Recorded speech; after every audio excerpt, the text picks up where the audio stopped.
You guys let me know when you can see and hear me.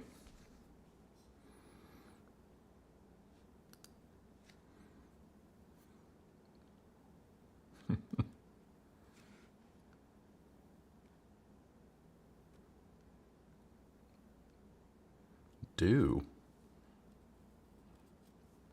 you guys see and hear me? We see and hear. Awesome. Awesome, awesome, awesome. How is everybody? Yes, Clem, a hat. You'll have to forgive me. I'm flying solo today, so why don't we talk about that real quick? I'm flying solo today because Kristi is still back home with her parents overseeing that, but I had to come home here to handle a couple of things that we just couldn't move around in our schedule. So as soon as as soon as I'm done here and get through a couple of things over the weekend, I'm going back and joining them. So yeah, I've been flying solo for about a week now, but everybody is progressing. Things are looking good. Things are looking positive. But yeah, it's been quite the adjustment. So yeah, as for the hat, yeah, I just did not have the energy this morning to do my hair because it's ridiculously long at the moment and takes a little bit of work. So I threw a hat on that I didn't even realize I still had from a trip that I went golfing with my brothers. I don't golf, or I mean, I don't golf well, but they took me to this golf course and I needed a hat. So that's why I'm wearing a hat. Kind of lazy morning. So, so yeah, let's see here. So it sounds like I'm coming through okay. Hat day, nice. Wandering Magoo, thank you very much. We appreciate it. My Instagram and Facebook inbox has been inundated, and our email, for that matter, too, has been inundated with well wishes. So thank you guys so much. I know it's been a crazy, gosh, I think it's been over a month now. You know, we've only done the one video. So yeah. But yeah, but thank you. I'm trying to, I'm managing everything. I talked to Kristi this morning and told her I was going to do this, and she said, "Oh, good luck with that," and balancing everything. So anyway, let's see here. Let me go up. I saw a question up here.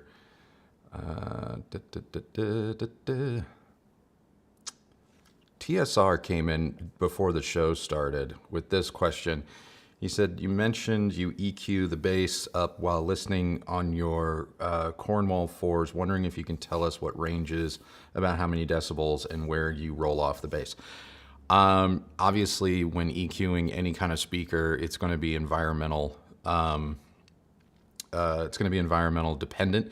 So every room and situation and layout is going to be different. So I can't really tell you, like, this is exactly what you should do, because if you have Cornwall 3s or 4s or whatever, any speaker, your results may wildly vary just based on room dimensions and your seating position and a whole bunch of other things. But typically, whenever I'm EQing a loudspeaker of any kind, whether it's Cornwalls or not, I typically only try and address the bass, and I also only cut. I don't really boost. When you boost, you do run the tendency, or not the tendency, you run the risk. That's the word I was looking for.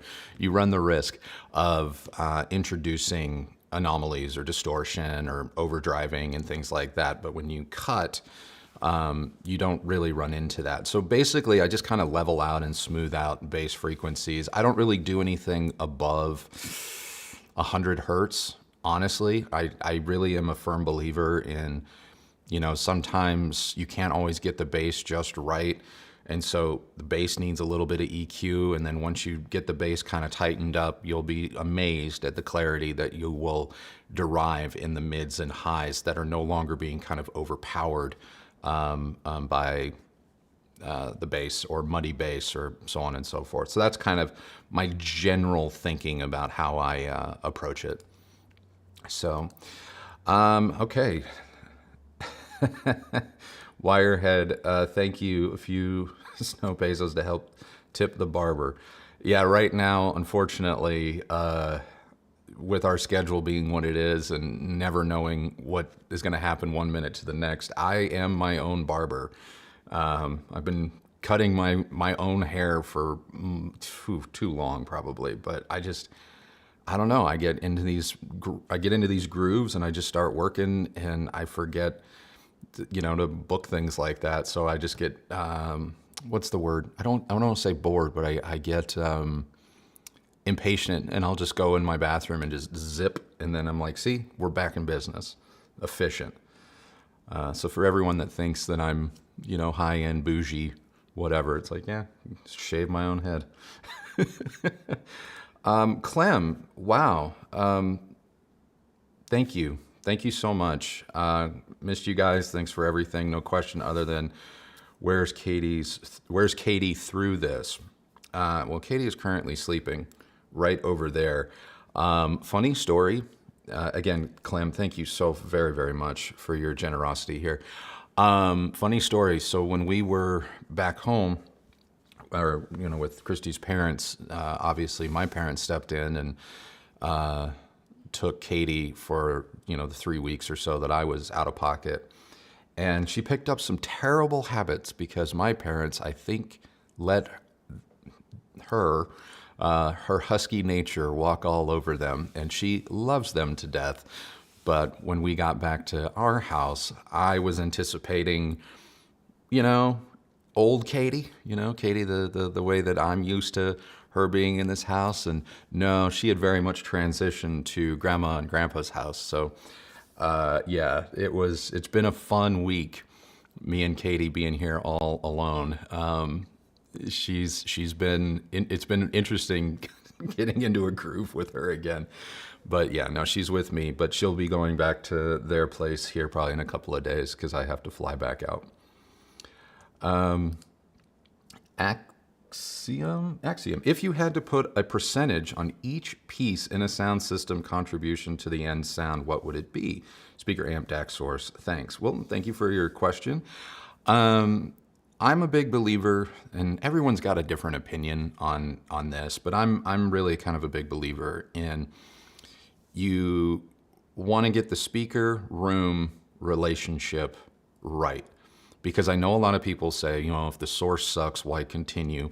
And it all starts with the source. And it's like, that's true, but you could also have the greatest source in the world, but the wrong speaker room, seating position, amplification, layout, and that source won't do you any good because you could have your speakers in a null. You could have your speakers boosting too much because of room boundary compensation. And so let's say you spent $50,000 on a source, and we could all, agree that it was the best source ever made. But if you have the wrong room, the wrong speakers, the wrong layout, and all of those things, it doesn't really matter. So I'm a big proponent of you need to budget.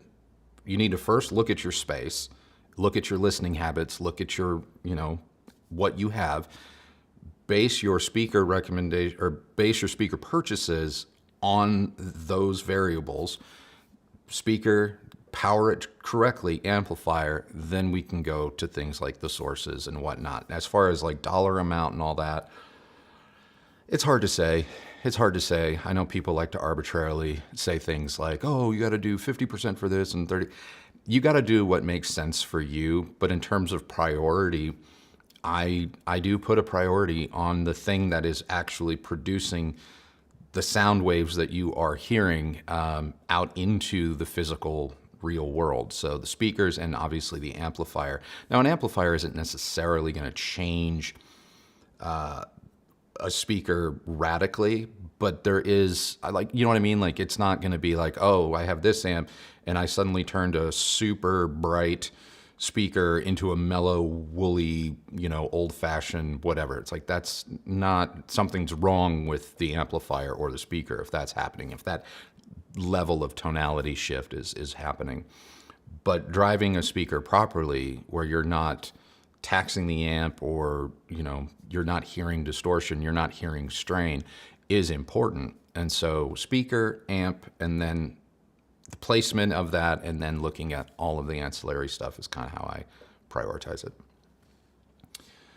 Michael, thank you for becoming a member. Really appreciate that. Alan, have you listened to any RSL speaker or subs? All the best to you and Kay, and hang in there. I have not heard or listened to any RSL speakers or subs. I believe RSL may have sent me an email while I was out of pocket. Then I'm still trying to catch up with everybody on the emails, wanting to know if I wanted to review something or if I'd be interested. And so I have to take a peek at that email. But no, I have not heard anything from RSL. Andrew, just switched from Tux to the 9s. Whoa, for desktop use. I was looking for bass depth at low volumes while working. The perception is that this is crazy given the size, but I love the way my desk sounds. Am I nuts? No, no. If you love the way it sounds, that is all that matters. That means that you have arrived at a solution that is perfect for you and your needs, and that's all anyone can hope for. I'm assuming you have a fairly large desk because the 9s are not small, but man, if you can do that and pull it off and it works for you, kudos. I don't think you're nuts at all. 9s are a great speaker. Tucks are also a great speaker for what it's worth, but the 9s, yeah, they're great speakers. So I'm glad you found something that works for you. Hey, Andrew, can you describe treble and... Okay, sorry. Whew. Can you describe treble high-end comparison for the Concept 50s in your R11s? Haven't been able to demo the Qs. I do have a good sub. Love your channel.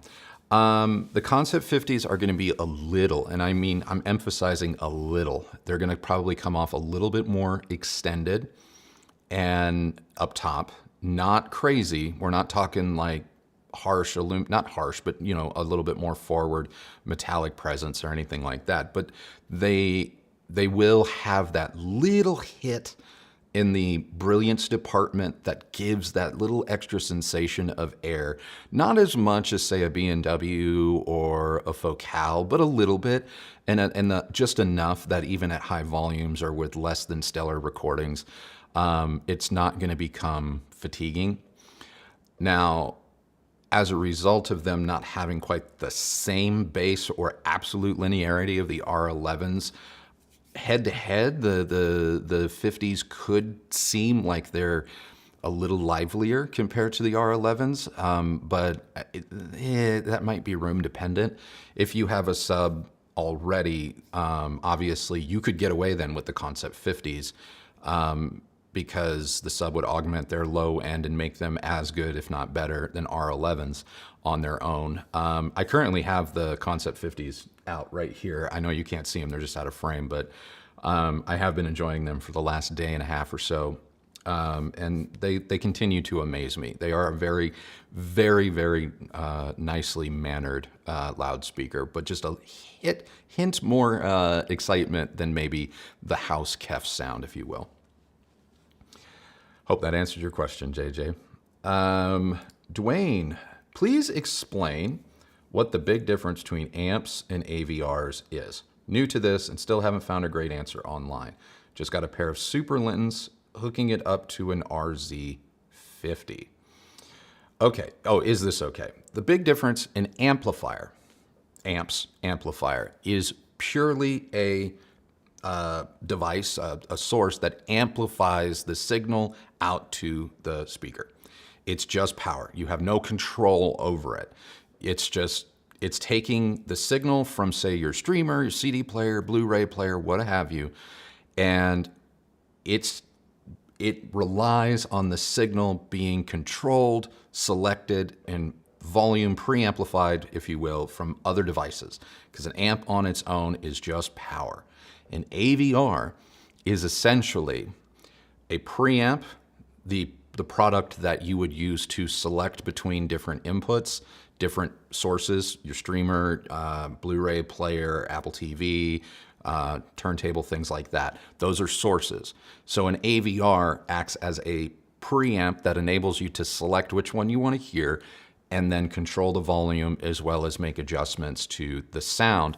But an AVR also has amplifiers in it so that you wouldn't necessarily always or even need a separate amplifier. So all AVRs are also amplifiers, but not all amplifiers are AVRs, if that makes sense. Can you power a pair of Super Lintons just with an RZ50? Sure you can, absolutely. Down the road, would you maybe want to add a power amp to the RZ50 for a little extra, oomph or control? That's up to you. But if you already have the Super Lintons, you already have the RZ50, just stick with that and get to know this hobby, get to know your system, get to know your listening habits before spending any more money, because you have two really good products. Mr. Martini, no question, just know I enjoyed the Bravia 7 review. Oh, thank you so much. It's a really, really good TV for what it's worth. I know some people had issues with me, like maybe not choosing a Hisense or saying that this was a more affordable TV for Sony. And for Sony it is, by the way. But anyway, the Bravia 7, pound for pound. The Bravia 9 is amazing, as it should be. And it commands amazing kind of money.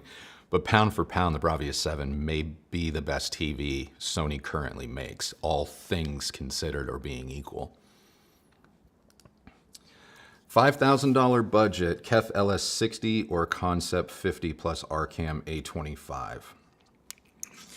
To be honest with you, just kind of where I'm at in my life, if you were asking me, like, not as a content creator or a hi-fi journalist, like, Andrew, what would you do? I'm team powered speakers all day long.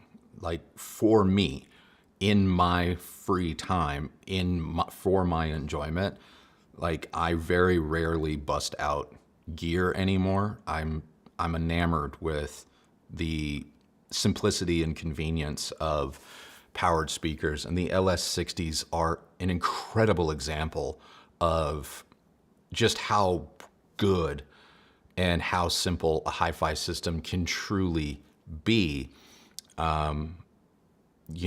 with just two speakers like the LS60. And the fact that they keep lowering the price of that speaker, it's becoming increasingly difficult, in my opinion, for other types of systems to really compete, because it's just amazing. So I would probably do the LS60s, although the Concept 50 with RCam is a very nice pairing. Scott, happy Friday. Hope everyone is doing well. Sending positive vibes. I'm looking for bookshelf speakers for a small room. Any suggestion?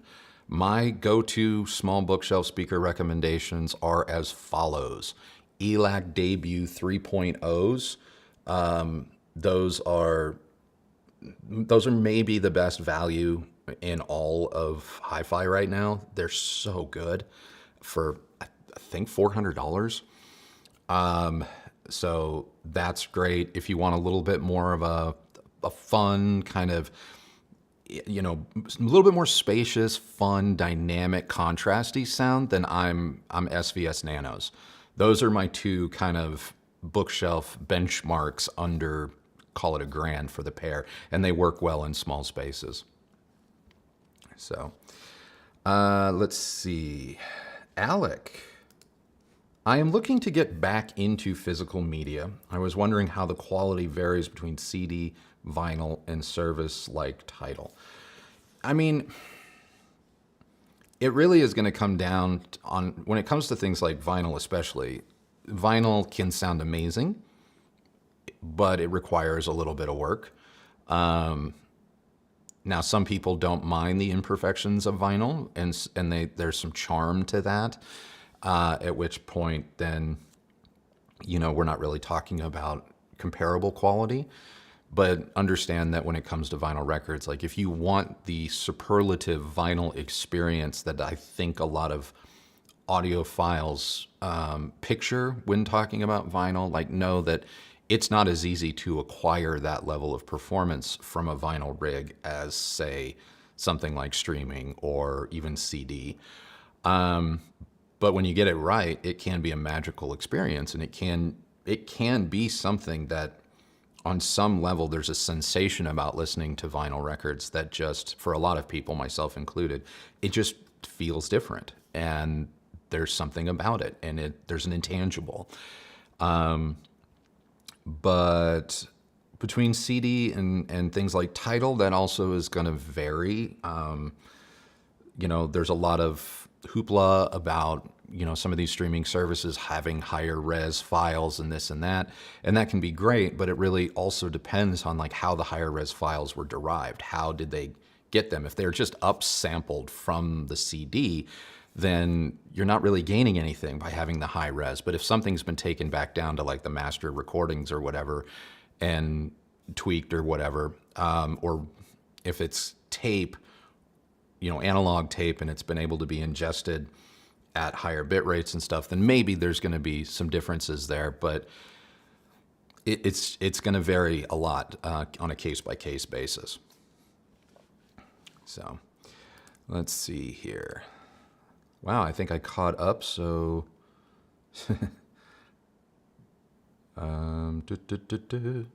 Let's see, where did I leave off? Clem, he's going to say ELAC Debut 3. You got me, Clem. You got me. You got me. Let's see. Trying to see.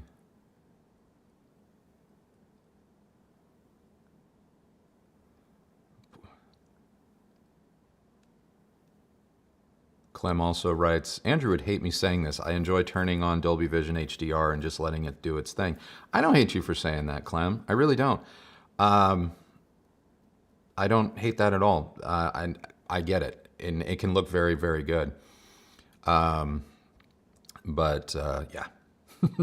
Noah agrees with you. Noah agrees with you. I'm trying to catch up, everyone. I'm seeing here. Oh no. No.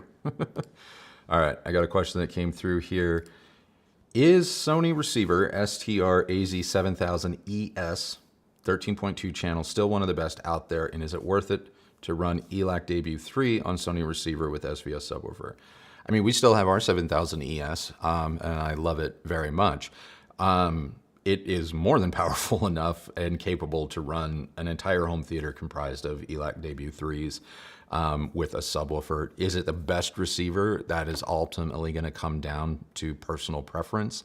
There are two receivers that I currently have in my personal collection, and that is the 7000 ES and the Onkyo RZ30.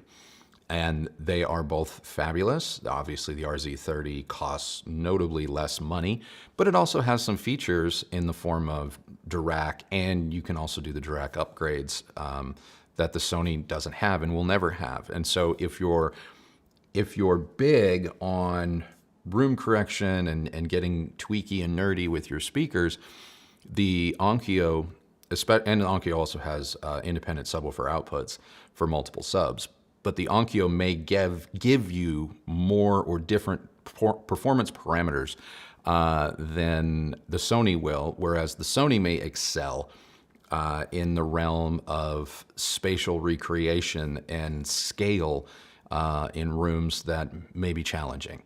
So it's just kind of, which one do you prefer? But that's why I have those two that are in my collection, and I feel no need to really pivot or go in a different direction from either one of those. They're just perfect for my use cases.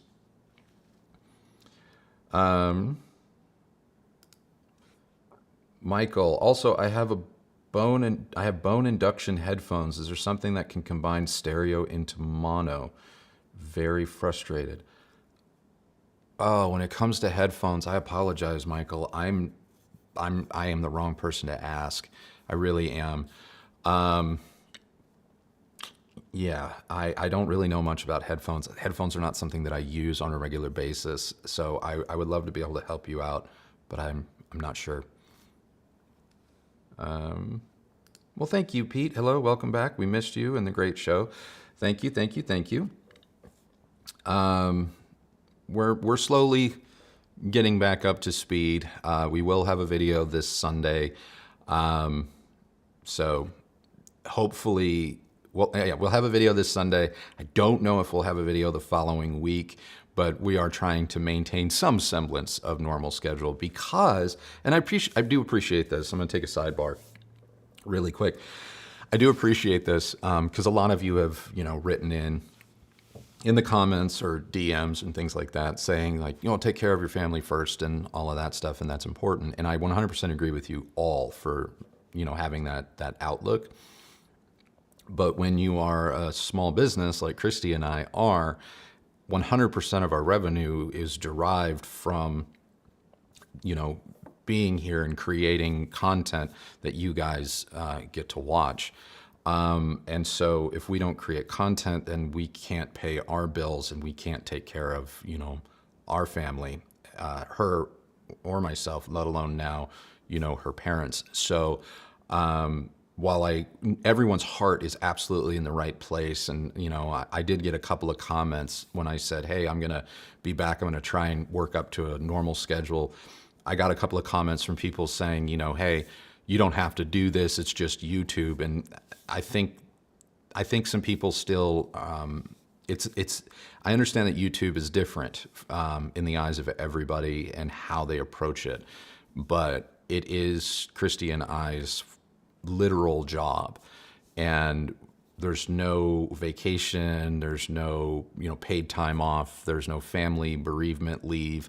I mean, there's no insurance, there's nothing. And so we have very real bills that come to us as a result. And if I don't make a Bravia 7 video for you guys to watch, and the channel views start coming down because the algorithm isn't promoting it because we're not posting regularly like we normally do, like that hurts our ability to survive. And so, yeah, it's one of those things. Like in the last 4 weeks alone, like we've had about a 35% decrease in revenue in 3 weeks because I've only published 2 videos or 1 video or whatever it is. So I really, really appreciate everybody's kindness and well wishes and looking out for Kristi and myself and her parents.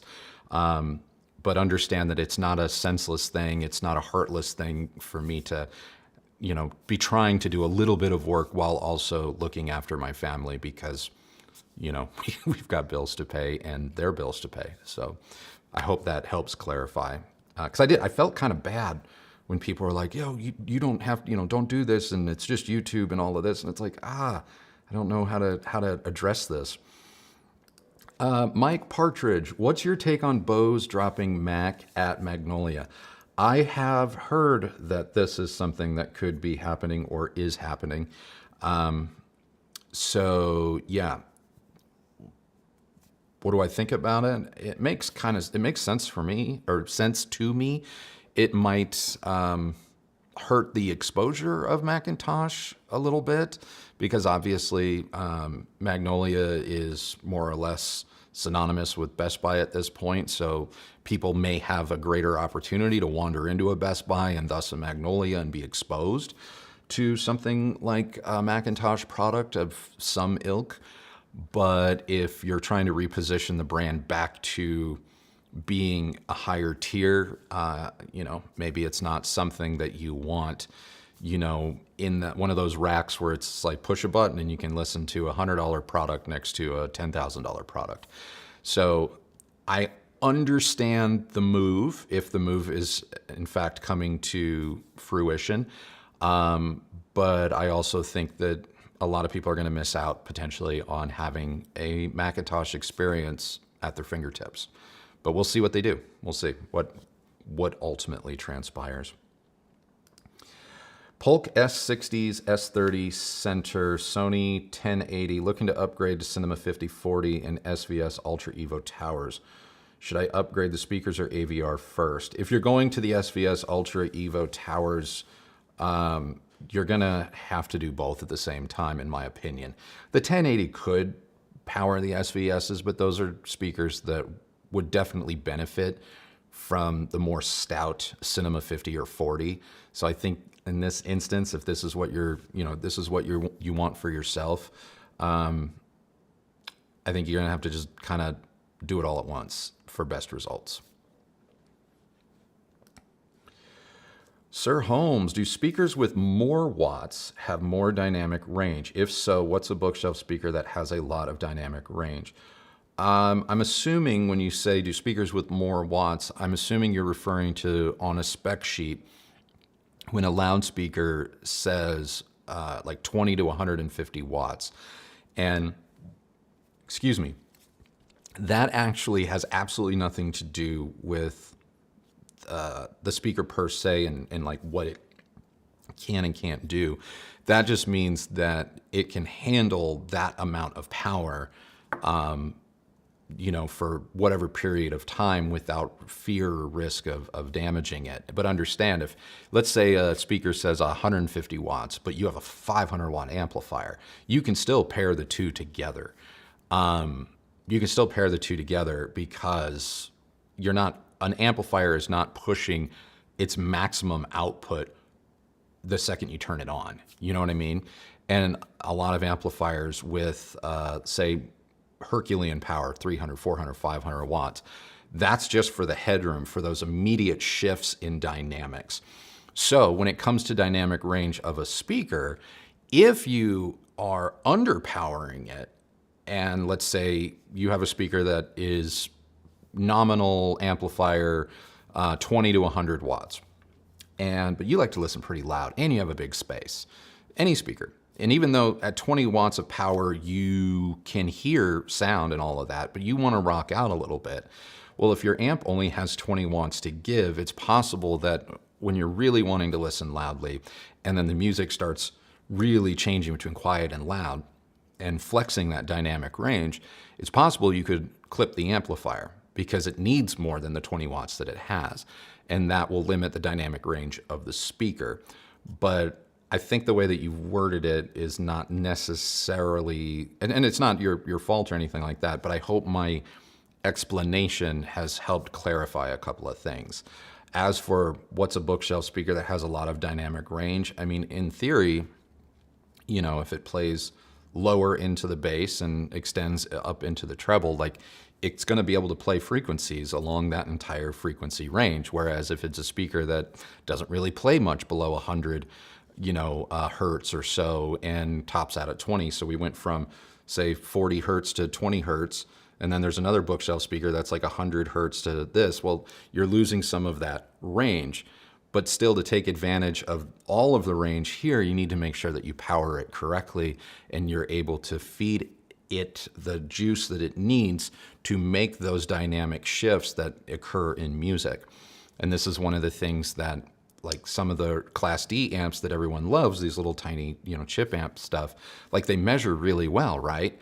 But they measure really well when using like a solid tone. But we have come to find out that when you feed them a complex signal and all that, they don't produce as much power as they say they do, or they get into clipping, or they shut down and things like that. So it's that speaker amplifier listening habit ratio or not ratio, relationship that I spoke about earlier in the stream. That is why I think it's just very important. Boy, let's see. Which would sound better? Ignore cost. Okay. Arc Ultra with dual sub Gen 4s or Ambio Max with dual SVS 3000 micros. Oh, I don't know. I don't know which would ultimately sound better. That's a subjective call. They're both going to sound really good, and they're both going to give you quite a bit of flexibility. Obviously, the Arc Ultra can be expanded upon a little bit more easily. in the form of you could use Era 300s or Era 100s for rears. And that will give you even more of an enveloping Atmos experience. But that isn't to say that the Ambio is a slouch in that department. So I can't say which one would be best. Ultimately, that's a subjective call. I just think that both could and would sound good. Austin Jensen, I'm going to take a quick drink here. Hold on.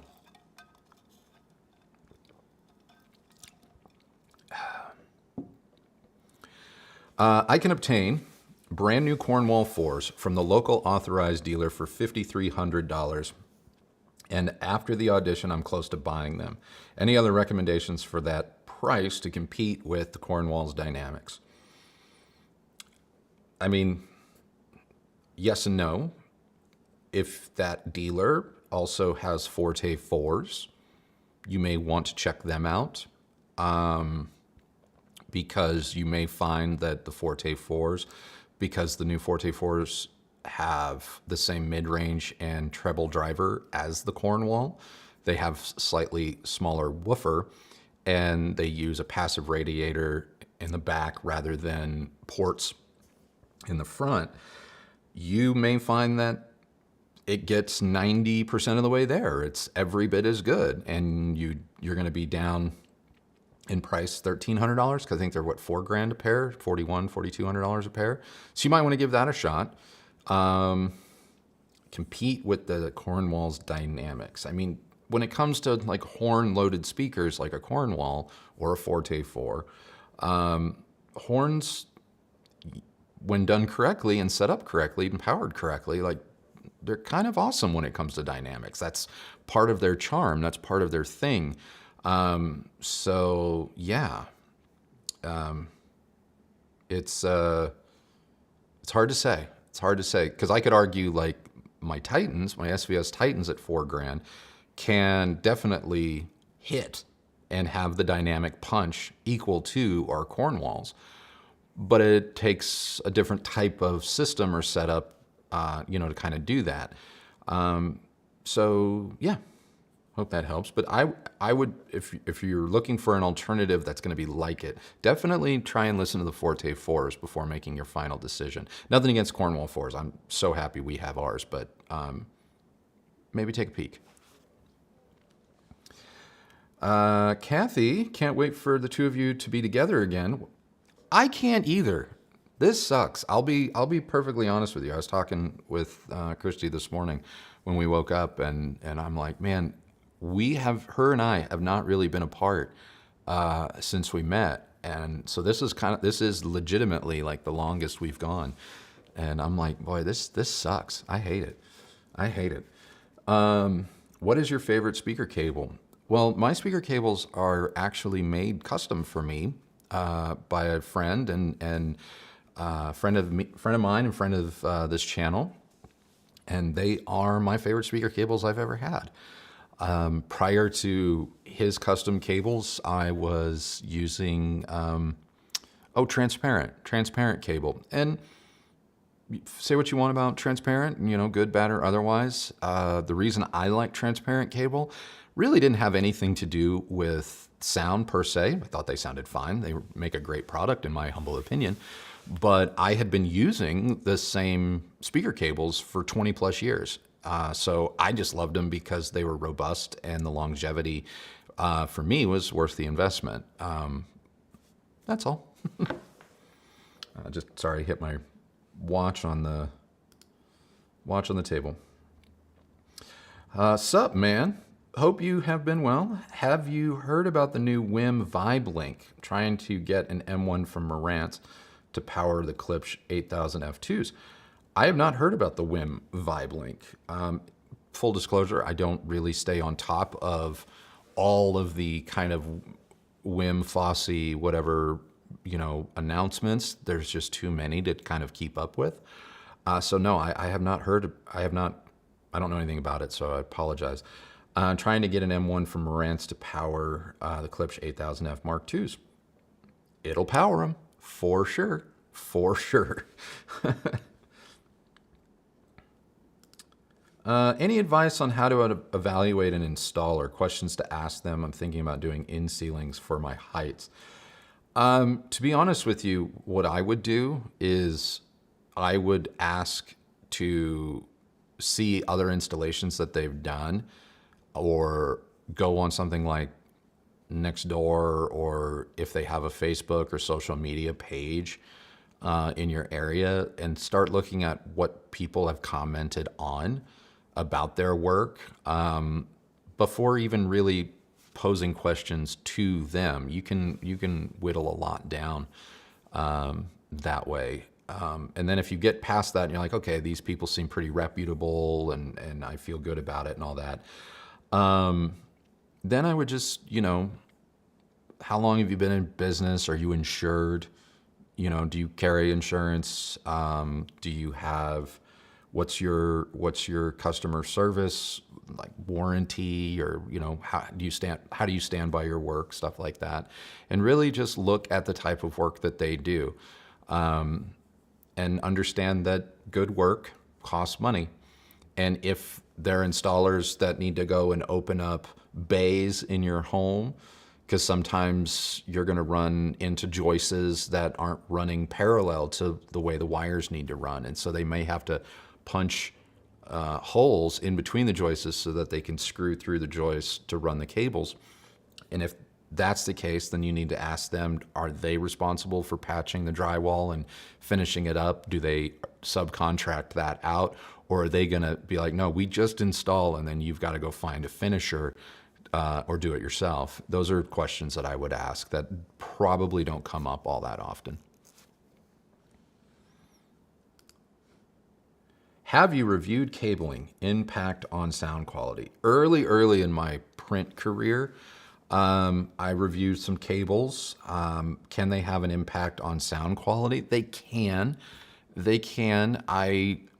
I hesitate whenever someone's like, oh, I changed cables and it was like night and day. I'm like, yeah, I've never had an experience, and I've never had like a manufacturer experience replicate a quote night and day difference. A lot of times when it comes to cables, if there is this kind of like, whoa, difference, it often has to do with volume attenuation. Like some cables, for whatever reason,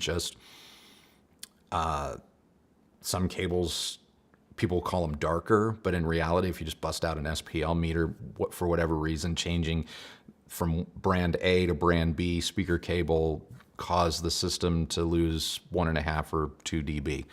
And so they're just like, oh, it just wasn't as loud, or didn't seem as in my face, or stuff like that. But when you identify what the change was, make the adjustment for said change, then all of a sudden we're kind of back to apples and oranges, or apples to apples, not apples and oranges, apples to apples. And so, some people will argue, yes, but see, you had to make a change, or you had to turn it up a little bit. And it's like, turning something up is free. Turning something down is free. So, because I've heard manufacturers make that kind of an argument where it's like, well, because we carry the current so much better, we deliver whatever the signal so much purer, that's why you have this boost, or whatever. And it's just like, yeah, but doing that takes nothing, and if I eliminate whatever minor variable there may be that I've been able to identify, and now I can't hear a difference, but one cable costs $100 and the other cable costs 10,000, I'll just do that. So, thoughts on which frequencies to send a sub large driver on speakers? I have some vintage Utah speakers with rudimentary crossovers, which send the entire frequency range to the 15-inch woofers, and they sound great. Well, if they sound great, I mean, I'm a kind of a firm believer in following whatever the original manufactured specified design was. That's just kind of how I roll. I'm not a tinkerer. I'm not someone that thinks that I can come in and do something different or better because, I bought a product for a reason. and I bought it because that's what I wanted. And so if that is how the design is, and you like it and it sounds great, then just leave it alone. Just leave it alone. As for which frequencies, every speaker in relation to its design, its driver complement, the size of its cabinet, all of that is going to dictate like how the internal crossover components work and might be adjusted or not adjusted for best results. So it's hard for me to speculate. Dennis, new on my HiFi journey, bought an NAD C368 paired with Dolly Spectre 2 speakers. Now I'm looking for recommendations on a subwoofer for that setup. I'm not familiar with the Dolly Spectre 2 speakers, so I'm going to do my best. Right now, my subwoofers of choice, I'm just going to give you kind of my blanket. If you want like, in my opinion, arguably like the best maximum bass impact subwoofer for not a lot of money, the SVS SB17 is where I go. I love that sub. It's great. And there's pretty much nothing it can't do. It's massive though. It's massive. So it's not going to be for everybody.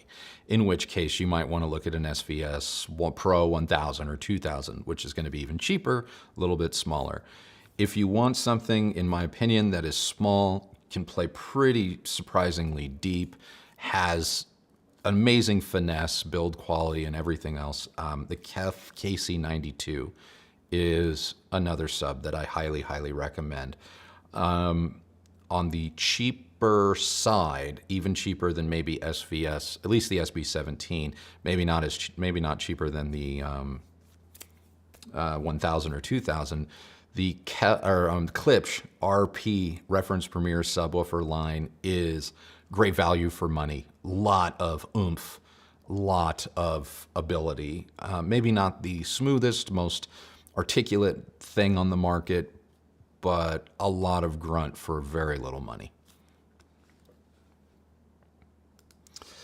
My Marantz Stereo 70 doesn't drive my Magnet 1500 bass as much as I would like. Is it strictly a power issues? Yeah, that Magnet 1500 woofer definitely responds well to a bit more current. I remember, I think when we reviewed it, I had it with Emotiva Bass X A2 or something like that, and that was fine. Adding one of those would cost you $399, I think, and really drive the snot out of that giant woofer. So, oh no, it jumped. Do power cleansers really work? Does your system sound better when connected to one? I don't know. Can they work? Do they really work? Sure. Is there ever been a night and day difference? Not really. Not really. I have found that adding a dedicated line, 15 amp service, 20 amp service to where my equipment is plugged in has been better. For a while there, very early in my career, like I had tons of like Richard Gray Power Company and Monster Power, they're big, beefy things that look like amplifiers. And I had a bunch of that. And I don't know, I always swore up, down, left, and right that I'm like, yeah, it makes a difference. But then I would unplug it and re-listen to something and be like, I think it might be in my head. I don't know. But I have noticed lower noise floors and lower interference and stuff when putting in just a dedicated circuit or line from the panel to where my equipment is. So I would, if you have the ability to do that, I think that's a better investment. Just upgraded to the LS50 Meta with a Cinema 50 plus a sub and ELAC debut 3s rear. Should I be saving for an additional power amp to get the most from the Metas? I would imagine the Cinema 50 is powering the LS50 Metas just fine. Unless you're turning it on turning it on daily and being like, man, something's missing, but I don't think so. I think you should probably be okay. Sounds like a pretty decent setup, to be honest with you. All the good things. 2.0 system with Heco Aurora 700s, added a sub. Sounds great on vinyl, SACD, Blu-ray, AirPlay. Playing anything through Apple TV, there is no output to sub. Any ideas? Tried all kinds of settings on Apple TV. 2.0 system, Heco Aurora. Well, tried all kinds of settings on Apple TV. Well, Apple TV would be going through your television. It's hard for me to say what you should look at, though, because I don't know. I don't know what your processor or your preamp or your receiver is, because that could be a setting on that particular input, because it sounds like we're talking about a different HDMI input, in which case setting could be different for that input, or we're talking about if the Apple TV is going through a television, but the other ones are going directly into your AVR.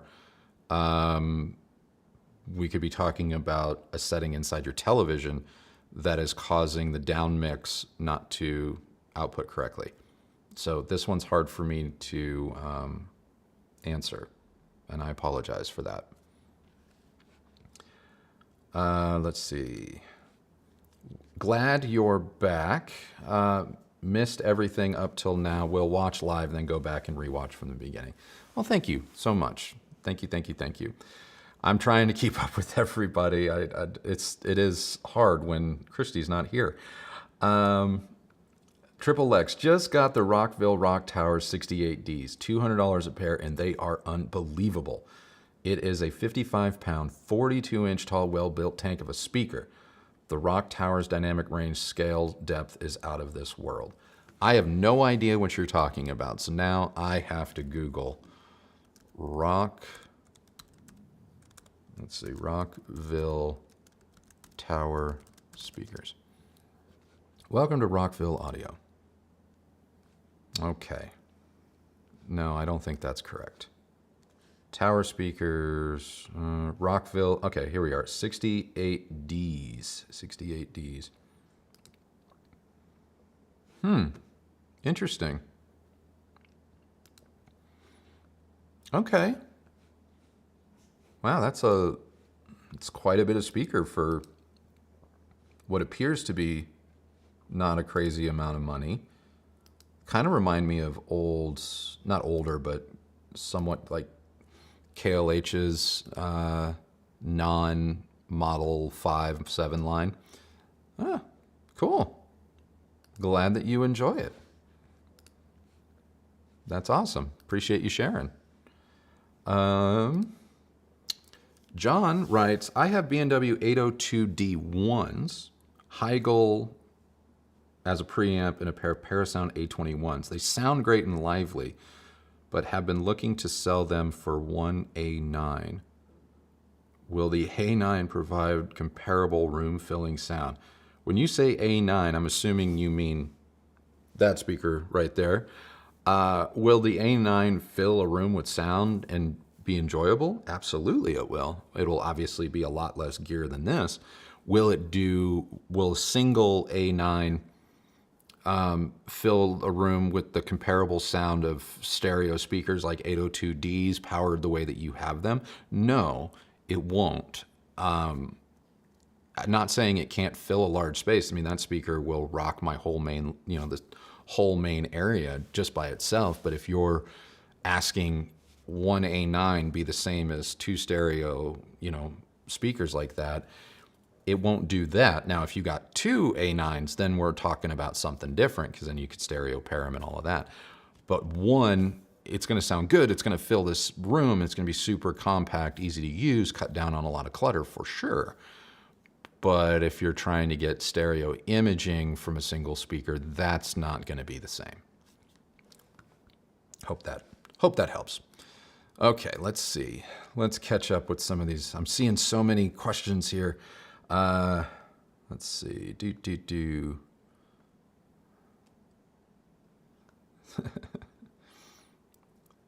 Let's see. I saw that Kristi was hanging out with you all in the comments.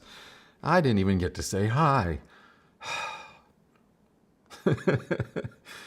Oh, man. So, okay. Okay. Being of, unfortunately, EARC with Apple TV craps out.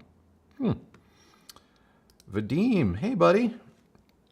He writes, hope all your troubles are quickly disappearing. It's good to see you live again. Also, is this the first time we've ever seen you in a cap? Best wishes as always. We miss Kristi's voice too. I know. I think I might have worn a hat in one of our very first streams back in Austin. But yeah, it's not something that I do very often. Partially because I have eczema, and so like the headband, if I wear a hat too long or too much, it can really cause my eczema around my hairline to flare up. So I don't wear hats very often, but like I said, this morning I had kind of a rough night sleeping. I was dragging a little bit, but I knew I wanted to get and do a live with y'all this morning. So yeah.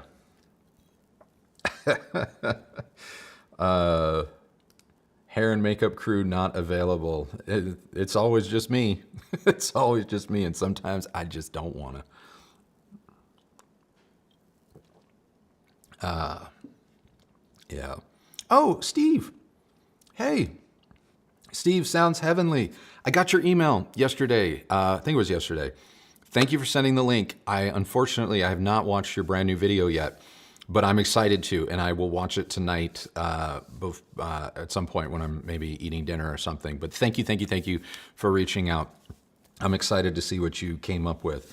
Those of you who don't know, Steve Sounds Heavenly. He runs everything you need for vintage and new Bang & Olufsen type connections and tweaks and hacks and all that stuff. He's got a great YouTube channel for the vintage and not so vintage B&O crowd. And apparently he just figured out a way to expand the capability of the BO Sound stage.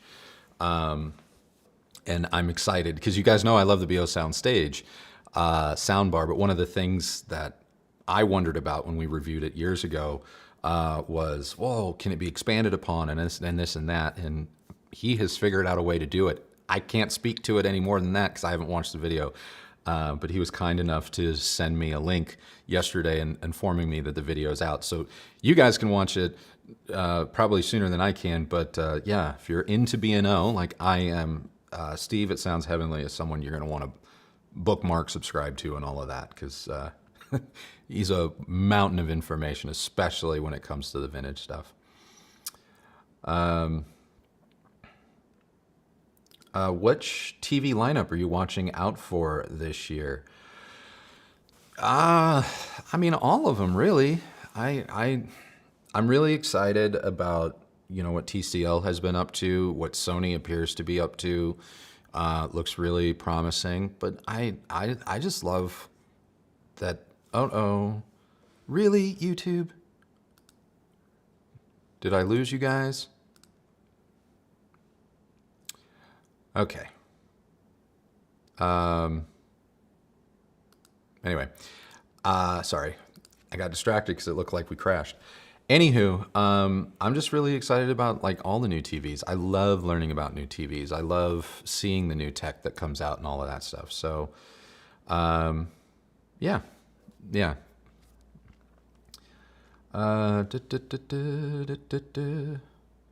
Let's see. Oh, sorry. I see that I missed a question here. Would I see Andrew, would I see big improvements if I upgrade my Denon A1H receiver to a Trinov or Anthem? Hard for me to say. I haven't heard the Trinovs, and I haven't played with that room correction system of theirs. So that I can't say. But I don't know. I mean, the A1H, those tiers of receivers, they get really good. I don't know if I would go so far as to say you're going to see a huge improvement, but Trinov is its own thing, and I do hear some pretty remarkable stuff about it. So please take what I'm saying with a grain of salt. Let's see. How come Andrew was not flown out to Tokyo with all the other Sony fanboys? They offered. They did. They offered.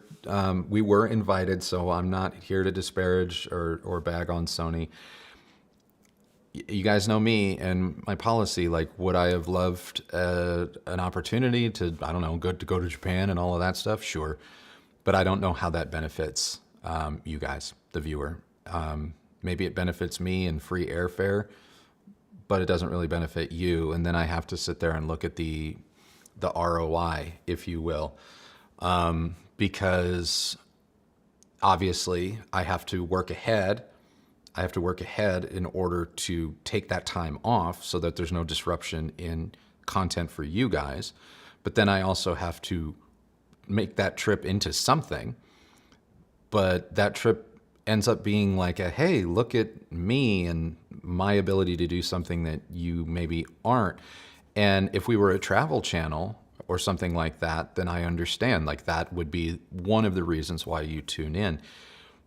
But that kind of a video would be, well, Andrew, I want to know the review of the new thing that they were showing you, in which case I would never base my review on that, because that's not a real world scenario. That's not a, that's kind of like playing on someone else's home turf.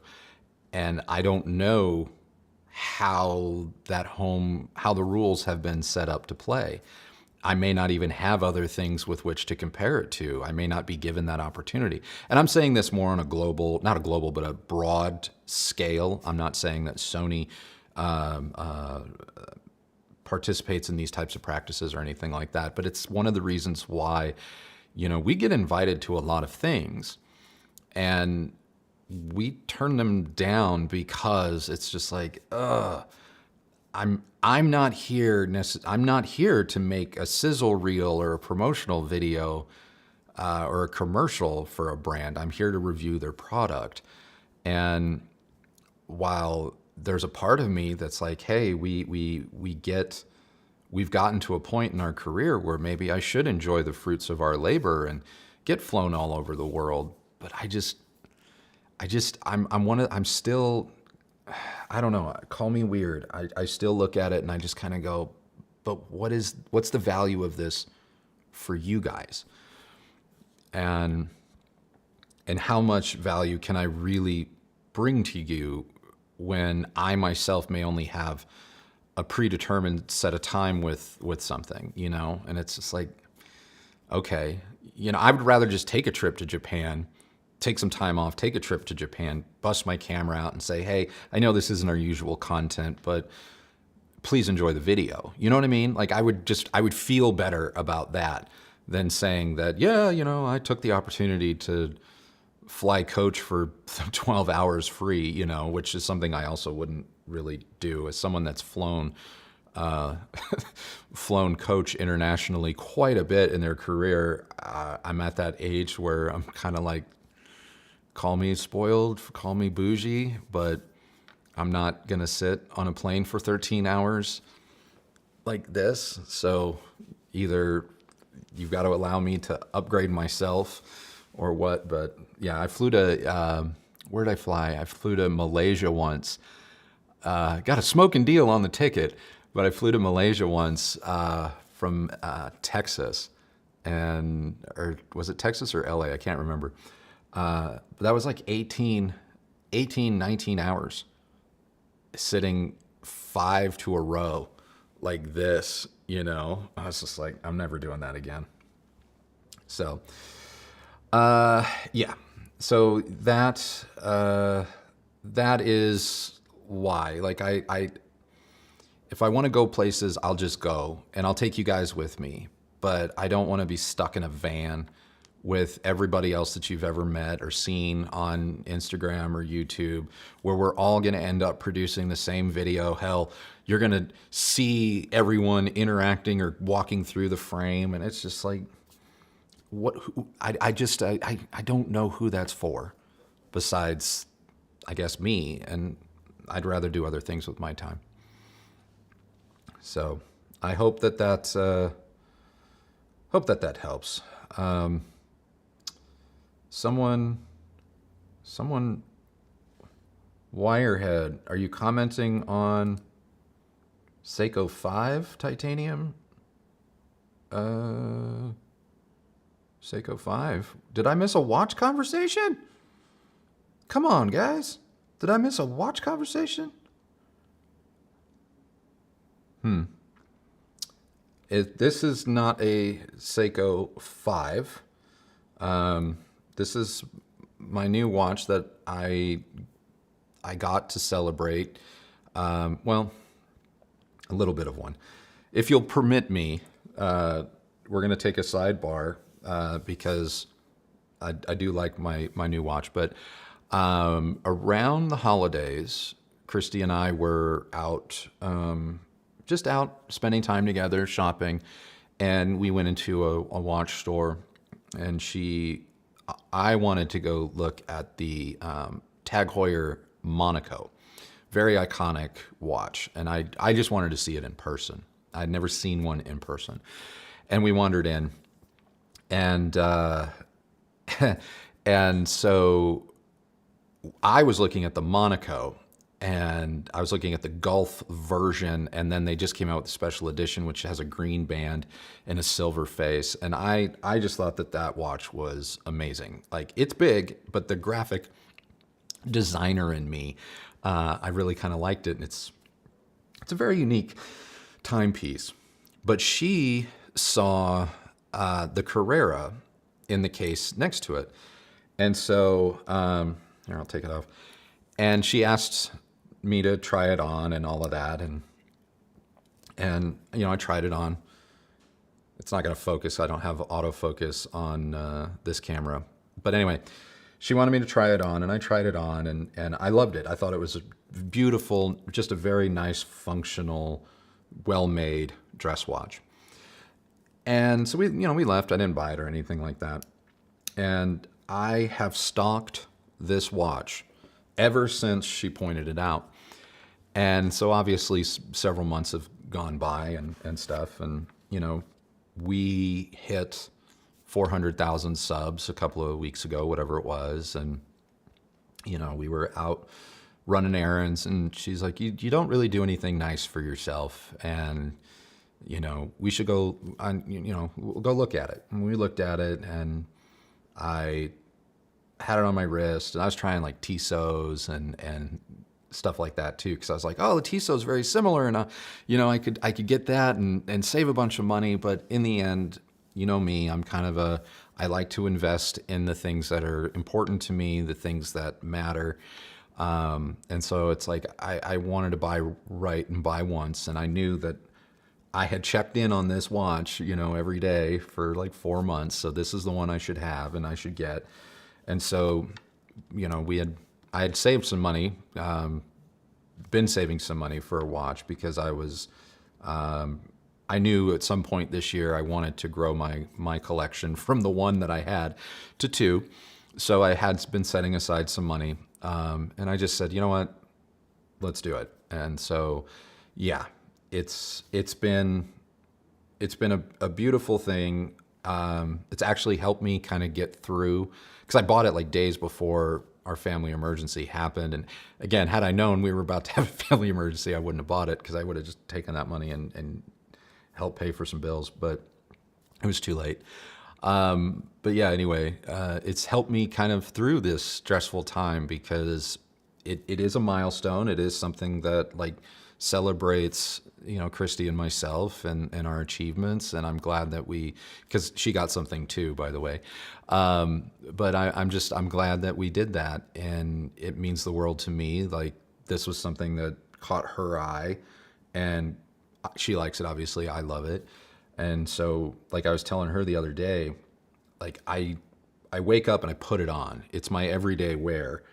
And it's like my wedding ring at this point. Like I need to see it every day, because it just reminds me of a really happy afternoon. So, anywho, that's my little watch sidebar. Oh, beautiful piece, Andrew, but now you need something not too dressy, like a diver watch. You know, oh man, diver watches for me, Clem, I will get to your question here real quick. Diver watches for me, I'm every time I put one on, I'm like, boy, this just doesn't seem me. Like it doesn't feel right. Like because there's the Aqua Racer from Tag. I like Tag Heuer. I know that maybe that isn't super super high horology maybe, or that doesn't make me a real watch enthusiast, but I just really like the design of their product. I really, really do. And the Aqua Racer, I think, is pretty striking. And on the Marine Master, the Seiko Marine Master, especially, what is it, the 1960 edition that just came out, it's like $1,500. Like, I find those very striking in photos. But when I try them on in the shops, it just doesn't look right on me. It really doesn't. And I don't know what that, I can't, I don't know. I can't do it. I am thinking about getting a GMT next. Something along the lines of a Field Watch or a GMT. GMT partially because, we are having to monitor now the time zones in two different places while we care for her parents. So it would be easy, in my opinion, to just look down and know where we are in relation to them in terms of like, oh, we have to call or we have a check-in at this time. So I might do that. But yeah. So Tudor GMT. You know what? I tried on a Tudor. Kristi got me to try on a Tudor. I'm not a Tudor fan for whatever it's worth to anybody. But it's, what is it, the Classic or something? That watch wears really well. It's not a GMT though, but it wears really well. The Aqua Racer. The Aqua Racer is cool. Oh, is it Grand Seiko that just came out with a new kind of wave face in a light blue or a white?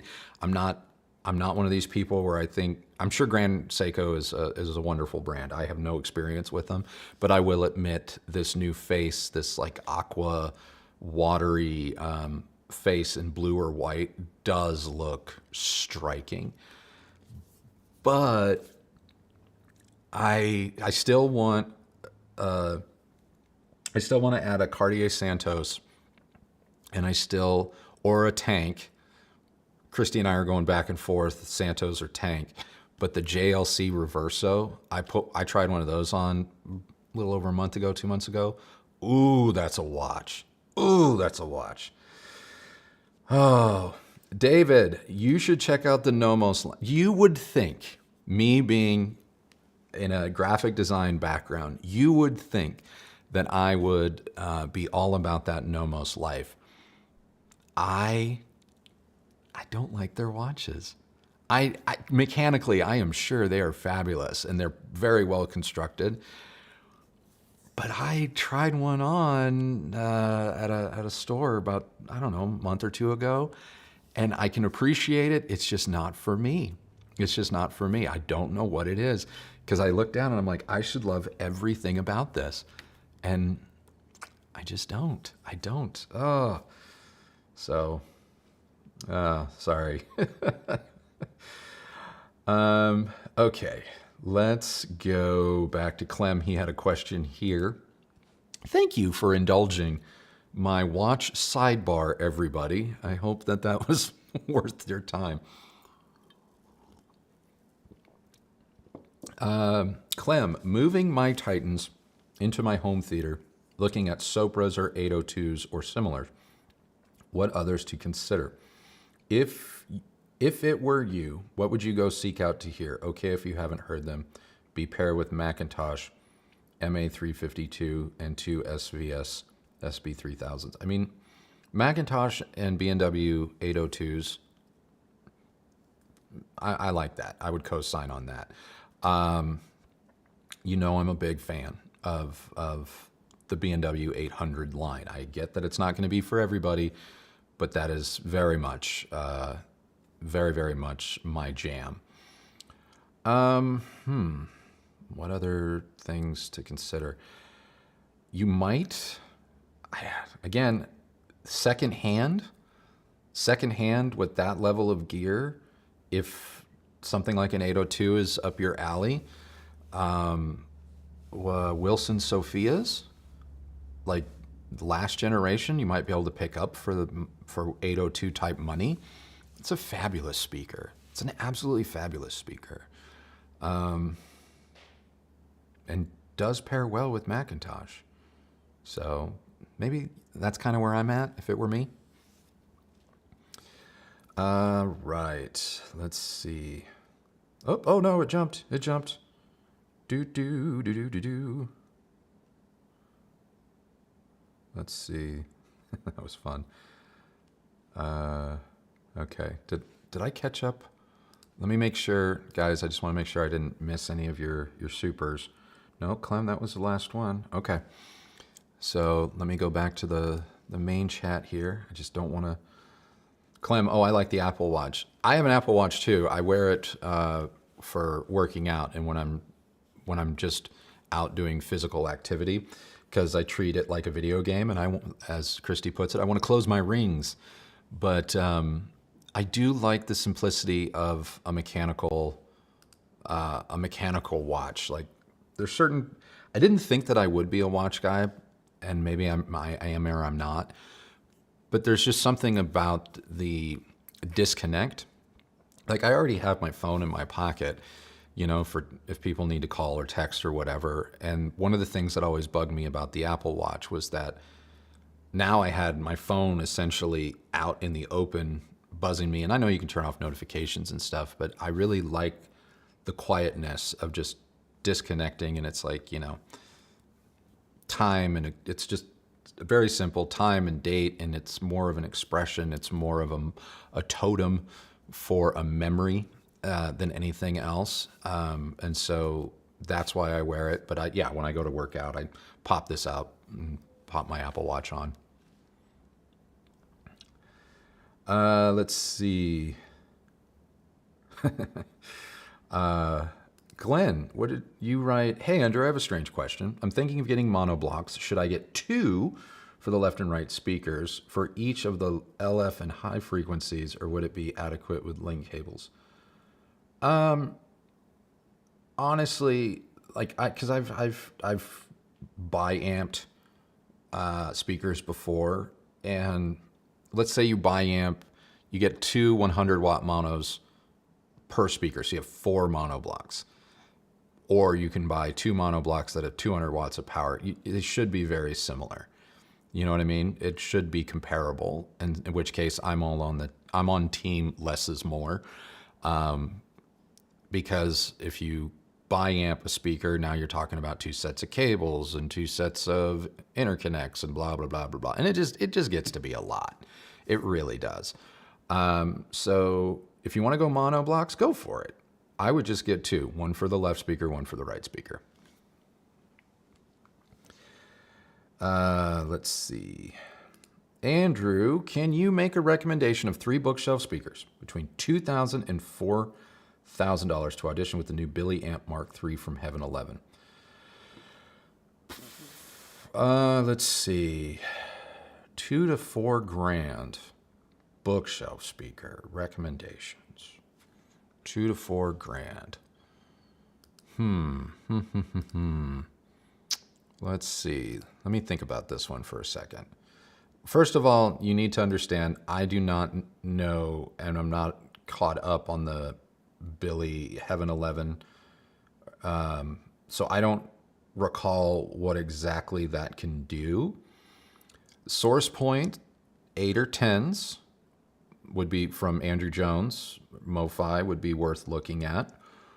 I think that puts you in Monitor Audio Gold 100 territory. That could be worth a look. Let's see.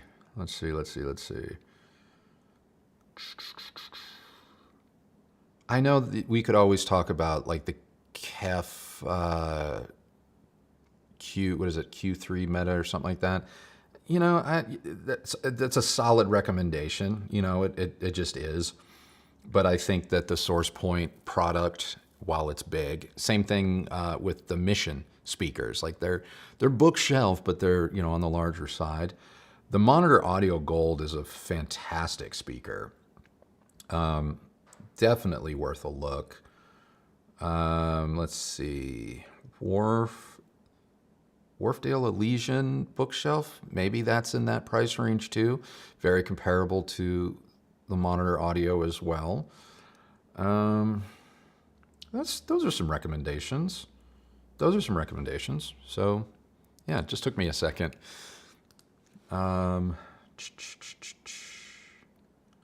Let's see.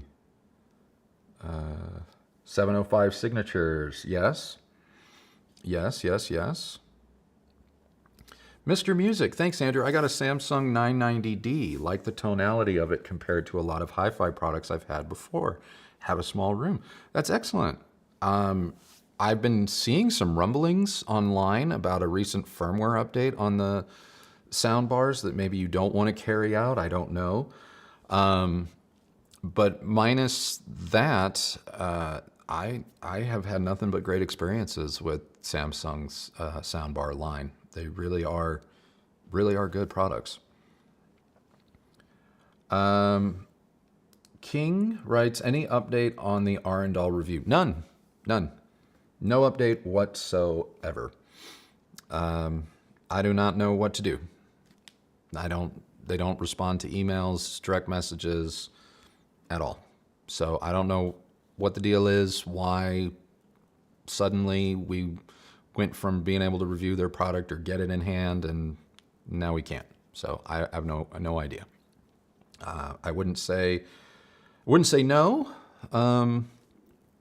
but that's all I got for you. I'm not actively trying to track down review samples from them because it just seems like they're not interested. So let's see. Someone says I've missed a super chat, so hold on. I don't think I have. Seems Andrew maybe has missed some super chats from Triple Lex. Well, I see that. Did you change? Oh, Triple X writes, review the Rock Towers. Performance is 90% of the 8000Fs and smoke the ELAC 3.0. The Unplugged episode would be JFK assassination level of controversy. Oh, okay. I will have to take a peek. ELAC 3.0. Well, I mean, if you're talking about towers, I was talking about the ELAC 3.0 bookshelves. I would hope that the towers would be, wow, you know, smoke them. But, you know what, man? I did miss this one too. Let's see. Good to see you again. Any updates on the Arcam SA35? No updates on that. I apologize. I don't know. I think I might end up having to buy all future Harman products. They were very upset with me on my JBL stage receiver review. They did not like that at all. It's been a minute since a brand rep has reached out and kind of chastised me for doing my job. So much so that that person actually even kind of demanded an apology for my review. And I'm like, okay, what? So my face might be on a dartboard at Harman somewhere. So yeah, I don't have any updates on that.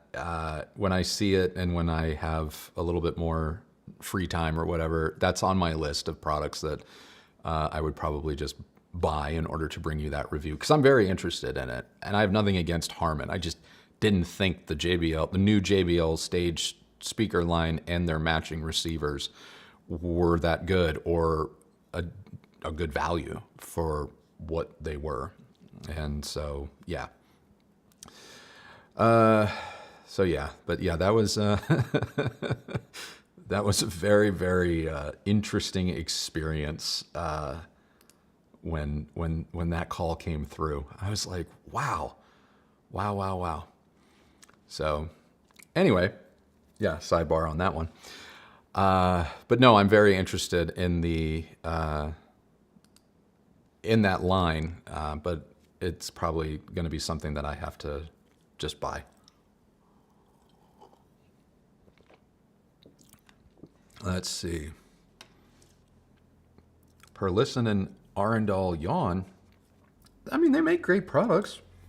They make great products. I mean, they definitely both speaker companies definitely go in waves. And so you kind of get Per listen and Arendal overload, you know, but nothing. That's nothing against their products. Triple X, I hope I caught up on all the super chats you say that I missed. I hope I got that fixed for you. Ian, thank you. Love the watch sidebar twos. Thank you, thank you. Oh, Clem is saying that the SA35 and 45 are having problems. They're supposed to release in October, but have been pushed, coming soon for 8 months. Oh, okay. Yeah, I know they announced them last year. But yeah, I kind of thought that they were imminent, but I guess not. New B&O review. There's a lot of B&O stuff being worked on. I actually have a really cool product of theirs that I was hoping to have unboxed and set up by now, but because of the family issues, it's still all sitting right there on the other side of this camera.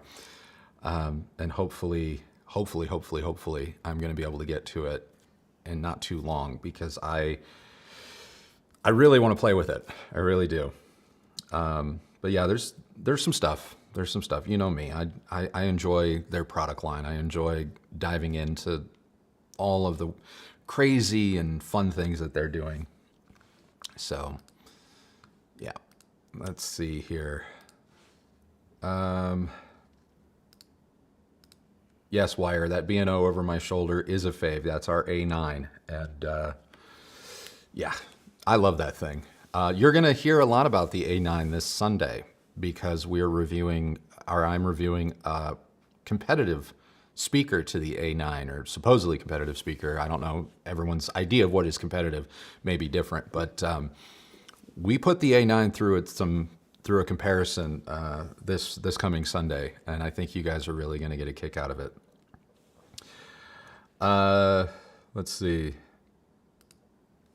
Liam, with recent events with the Samsung Q990D update bricking the speakers, would you still recommend it for an apartment? I mean, I would still recommend it. I would probably steer clear of enabling automatic updates, because the product is still great. It's just there was a bad line of code or something in the over-the-air update that caused systems to be bricked. But if you don't run that update, you're probably fine, and the product will still perform and be great. And I am assuming that Samsung is going to do what it can to remedy the situation for the people affected. So, yeah. But I still think on the whole, the Samsung product line, the soundbar product that they make, is exceptional. What is this? King, would you be able to do a factory walkthrough of B&O or B&W someday?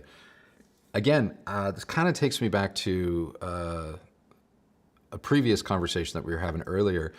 I've been offered, and I would do it, but I wouldn't want to do it with any pretext like, hey, you need to do this for us, da da da da. If, like I said, if we were out visiting and that happened to be something that we set up on our own and they wanted to accommodate, then yeah. But would I do it as part of like a press junket or tour? Probably not.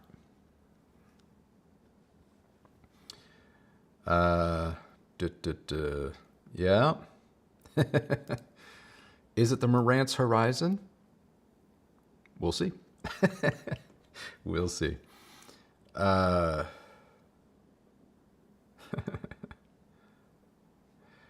Only Gamers channel. Can I have a hi from Kristi?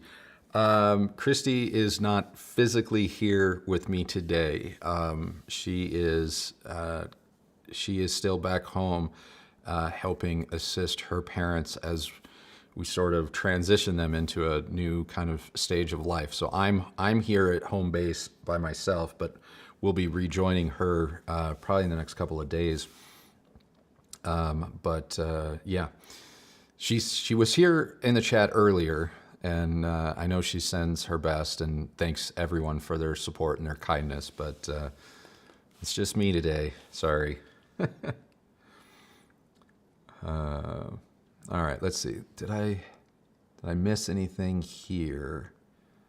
Anything else? Going back through.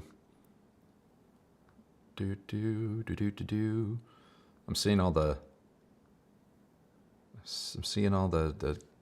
watch chat. I appreciate that, guys. Oh, okay. I'm gonna step in it now. Sir, I am a big fan of your work. I have a question. Is it worth to buy a used Nakamichi Dragon soundbar for $1,200? Thank you for all your quality videos. I can't say if that is worth it to you or not, or anyone else watching this. I wouldn't give Nakamichi any money. This is me. This is my opinion.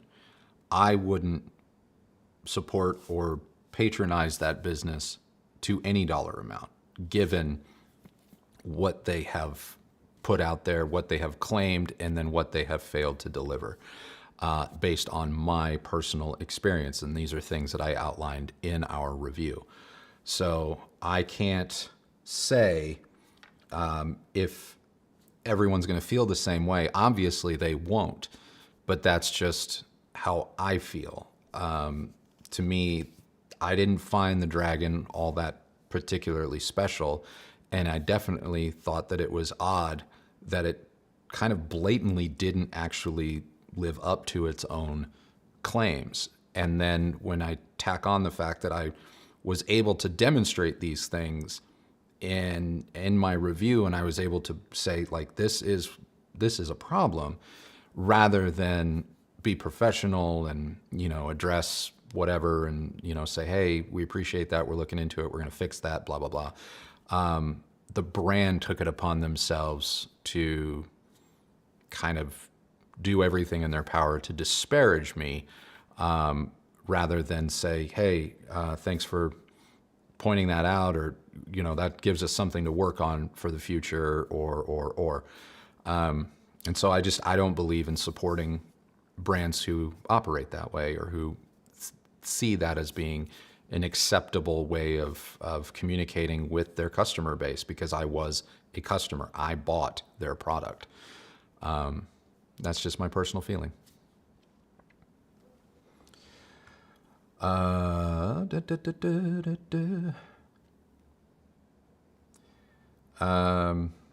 think I just answered this one earlier or a second ago.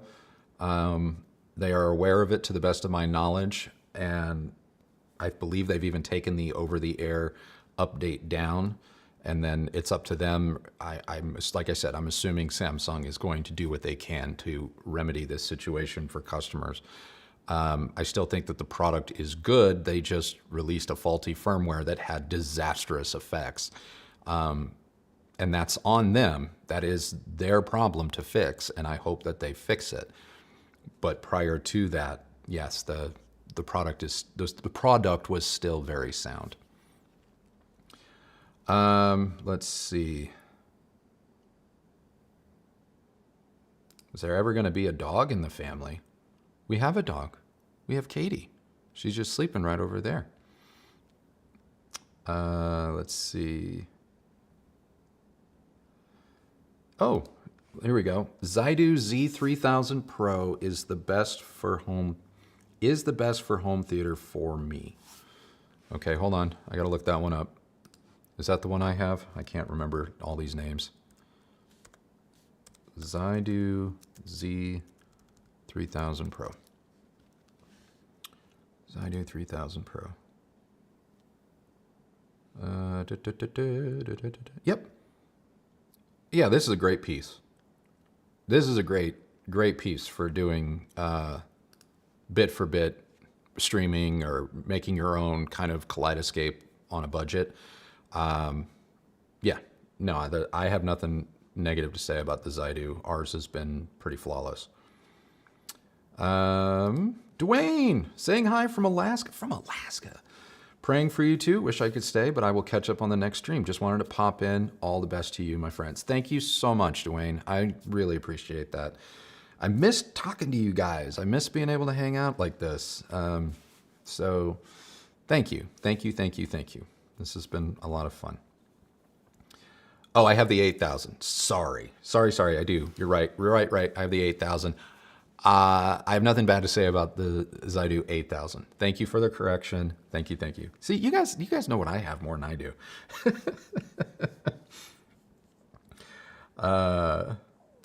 Any thoughts on the Sonos organization going forward? You know, I think long term, I want to believe long term they're going to be fine. They made some missteps, obviously, and they're working to correct those, and they're working to right the ship and all of that. I mean, when you get to be as big as they are, and when you get to be as ubiquitous as they are, like, yeah, you got to be careful. But I think long term, I still think there's a lot ahead of that company, or at least I hope there is, because I think that they make a fine product, and they make a product that a lot of people like and a lot of people benefit from, and they are a needed player in our space.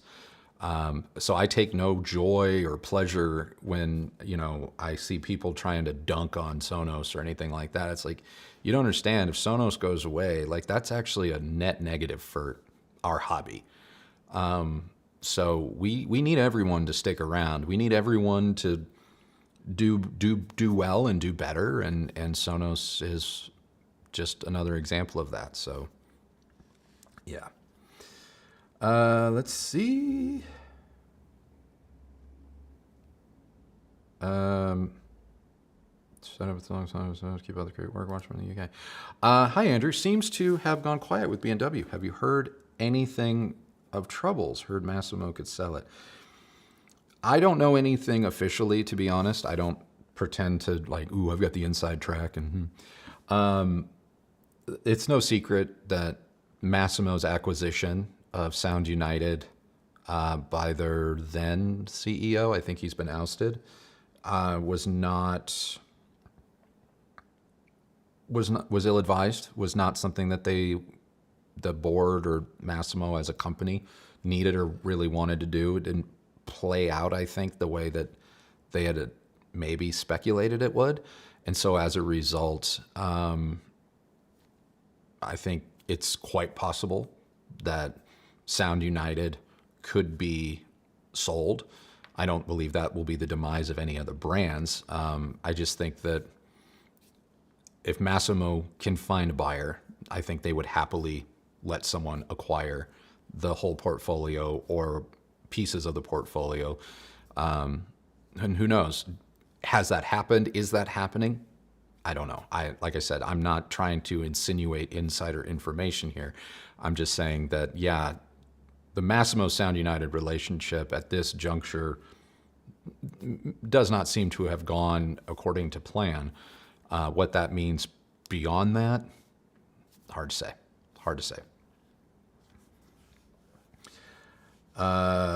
Let's see.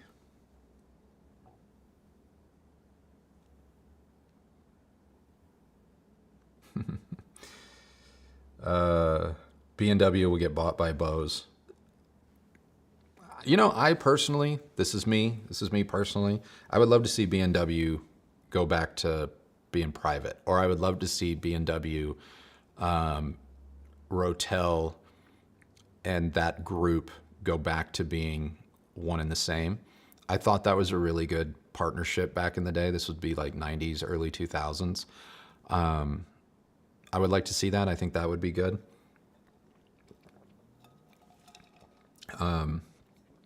But like I said, no one consults with me. Oh my goodness. Jay, Lauren, Smith. Wow. Thanks for taking time away from the real world. Important things for us and our toys. Hoping the best for everyone. Thank you. I gotta say the support you guys have shown virtually, verbally, privately has been really, really great. A lot of you have proven to me and Kristi, or shown, I don't want to say proven, we've always known it, but have shown Kristi and I like the strength of our community, you know, and you guys, you know who you are, you know, we welcome everybody here, but we've gotten to know quite a few of you on a little bit more personal level, and you guys know who you are, and we can't thank you enough. It's very moving. It's very moving because it has been a rough couple of weeks, obviously. You know, no one wants to have to deal with issues of mortality, you know, maybe before they thought they would have to. And no one anticipates when and if they're going to have to become, you know, caregivers in life. And these are all just kind of really big changes, not only for the people going through them, you know, like my in-laws, but also, you know, Kristi and myself, where it's like now these two lives are kind of a team now. Like there's four of us that are all collectively navigating this world together. And that can be really, it's eye-opening. It's very eye-opening. And with them being in skilled rehab at the moment to get better enough to be on their own or outside of, you know, kind of oversight. And they've been in skilled rehab for many, many weeks. We still don't have a release date just yet.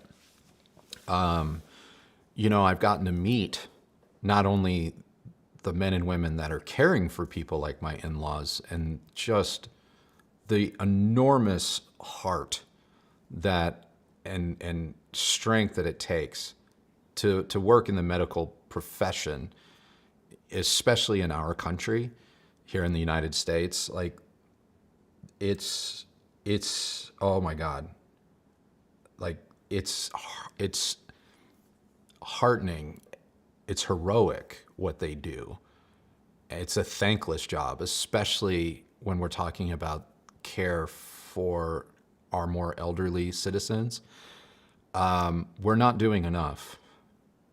Sorry, I'm gonna use my platform for whatever I can, but we're not doing enough. We are leaving people behind, and it's not right. It's not okay. It's not right.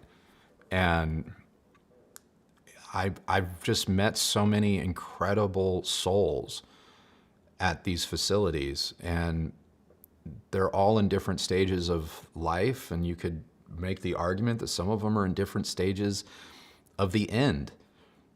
And there are people doing their best, you know, doctors, nurses, volunteers, doing their best to make these people not invisible. And they shouldn't be invisible. And people shouldn't be put out to pasture, you know? But we need to have the resources to take care of them. And I'm grateful for the life that I've been able to lead, that I can be in a position to step up for my family and take care of them when they need care. But I understand, like, I'm in the minority. Like, a lot of people, if they were faced in my exact situation, they wouldn't be as fortunate, you know? And I've met some of those people, and you know, it busts my heart up because I want to help everybody. You know, there was a time about 2 weeks ago that Kristi and I were at dinner, I think. We were at dinner and we were just completely spent, you know, just absolutely knackered. And I just was like, what are we doing? Like, why are we talking about stereo equipment? Like, I don't feel right. I don't feel right doing what I do anymore, knowing that, you know, these people need help, you know? And it was getting to me. It was getting to me quite a bit. But I realized that what we do here in the community that we have with you all, and the way that you know, we hold each other up and we've supported each other in our own little unique ways, has also been of a benefit. And so I'm not blind to that. I'm not blind to that, but it's been rough. It's been rough. I wish everyone who had the means to fix the problem would just do it, because they could. That's the one thing I joke about, and I'm not even joking. I mean, I'm joking because I can't do it, but it's like, you know, if I had trillions of dollars, you know, it's like, as much as I think, you know, exploration and communication is all that in a bag of chips, but if I had trillions of dollars, like, I'm not building my own private rocket force. The world doesn't need another car company. You know, make education, make medical free. I mean, what would be the downside to that? What would be the harm in that? You know, you'd still have everything that you would ever need as an individual. And that's the part that just gets me. It's like, I don't have those resources. I don't have those resources. And I know a lot of people don't. The vast majority of the globe doesn't. And yet it's the vast majority of the globe, of the human race, that turns out for people and shows up for people. But those select few that could really make a difference, make a dent in strife and helping fix strife, just can't be bothered. Just can't be bothered. And it sucks. It just sucks. You know, because, yeah, these are very human things that everyone is going to deal with. Like, none of us get out of this alive. There's no winning here. So whether you have all the money in the world or you have no money, it's all the same in the end. So why are we not doing everything we can to make sure that at a minimum, no one is forgotten? It's just beyond me. Okay. Sorry about that. Not really. I'm not sorry about that. It's been weighing on me quite a bit. You know, I don't know. I'm always a person that feels like I have, you know, my priorities in pretty good order, but sometimes you just get, life has found ways to smack me upside the head so many times in such profound ways that I legitimately, at one point, I think it was last week, I even was like, this is why people should or would or do, the right people should, would, or do, like, run for office. It's like stuff like this happens, and it's like you can't sit by on the sidelines anymore, and you just have to try and do something. So anyway.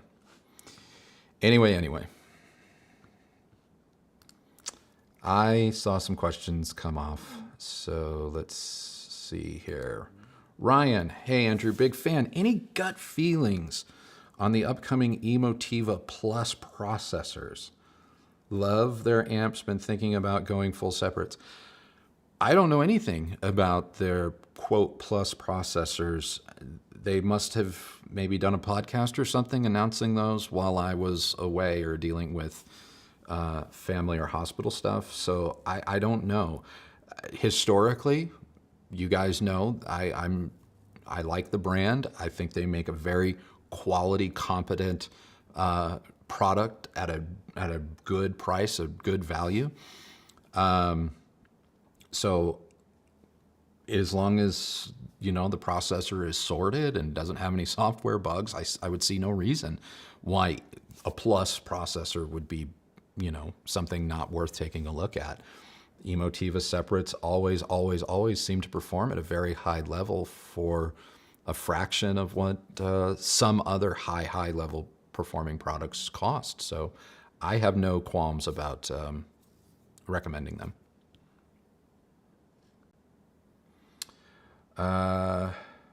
King wrote, we haven't seen the worst of it yet. I think you're referring to my little sidebar just now. Yeah, I don't think we have. I don't. And that's, yeah. Let's see.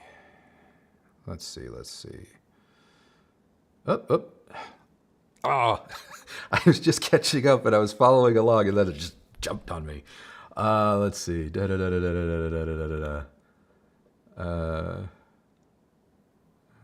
Let's see.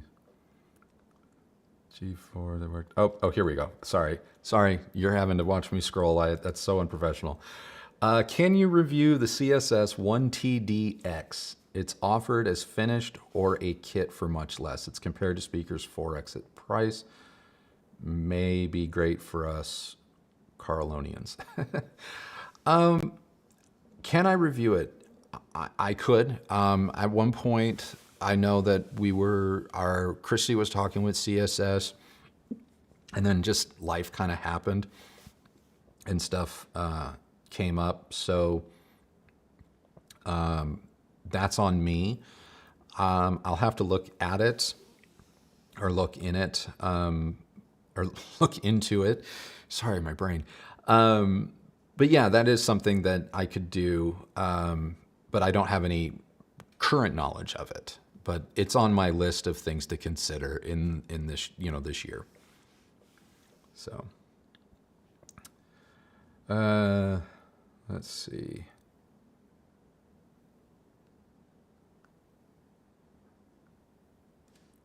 Chris, glad I could answer your question. Think I caught up. Oh my goodness. Look at me not doing too bad flying solo. I will tell you, it is hard. It is hard to keep track of all of this by myself. Kristi definitely helps make this a smoother process. Leo says he asked a question above. All right, Leo, I apologize. Let's see. Oh, Leo, my apologies. I thought maybe I had answered this one already. Do you think the ARC Sub 3 and SL100s are still good in 2025, or should I upgrade? If you already have them and they're pleasing you and you're happy with them, stick with it. Over the 100s, the Era 300s are a notable upgrade in the surround department because of their upward firing drivers. But if you like what you have, and no need to spend money needlessly unless there is something clearly not hitting it for you at this moment. Let's see. Nice job. Ask question above. Executive producer Katie helps. Yeah, she just moved over there, and she is the real star of the show, along with my wife. Oh, speak of the devil. Okay. Let's see. Any thoughts on Tannoy's demise? Say what?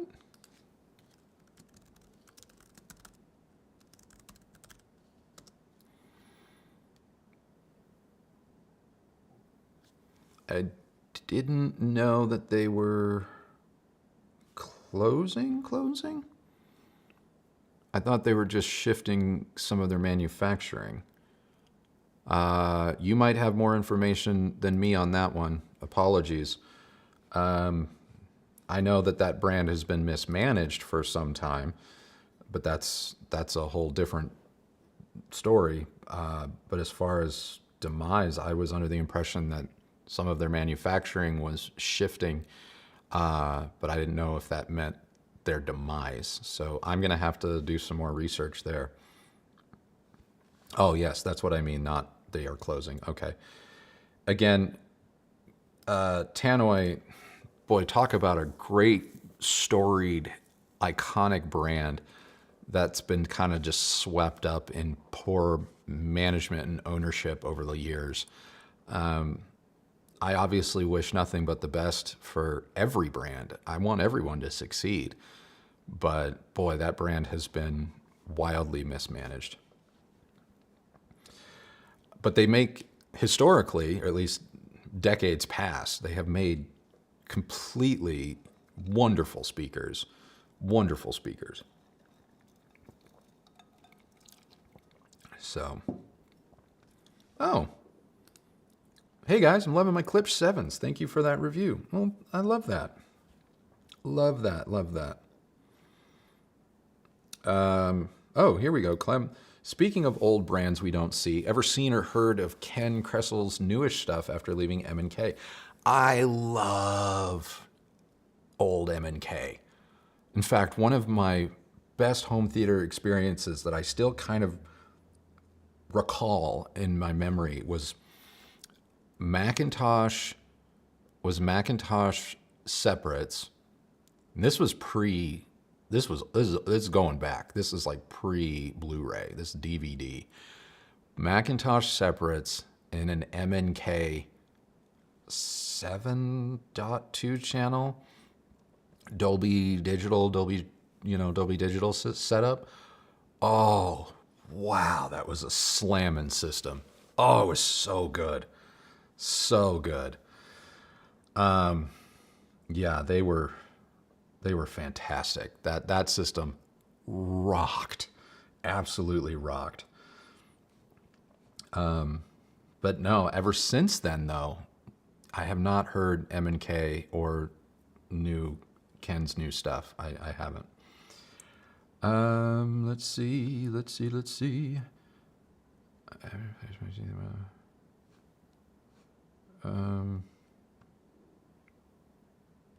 Oh, what was this?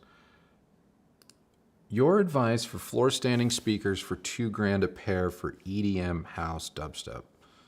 What speakers were your favorite for that price point? $2,000.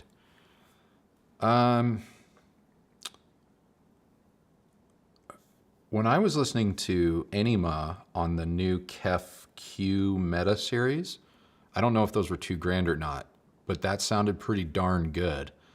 Enima sounded good on those speakers. $2,000 a pair. $2,000 a pair. I mean,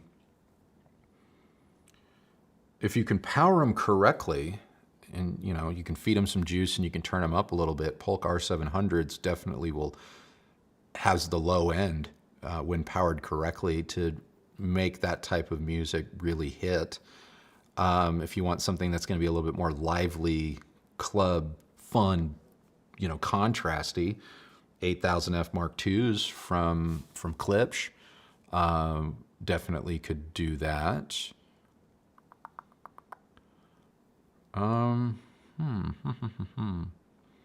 People overlook the KLH, the lower end KLH line. They're kind of like really, they're comparable to the Polks. Those were good.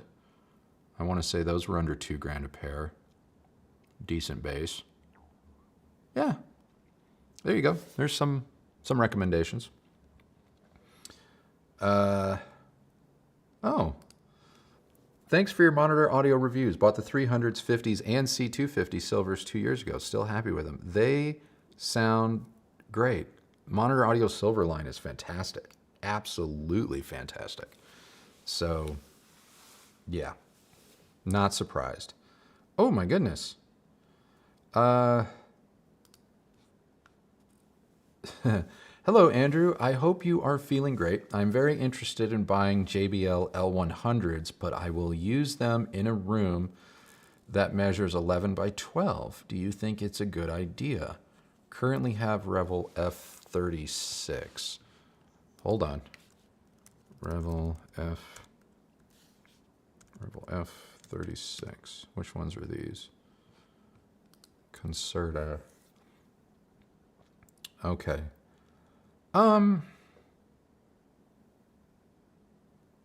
Wow.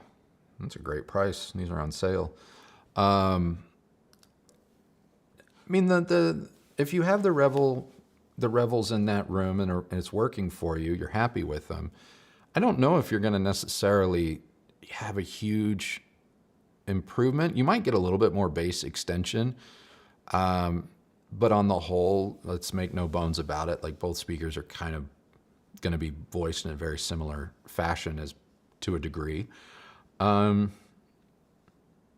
might have more difficulty getting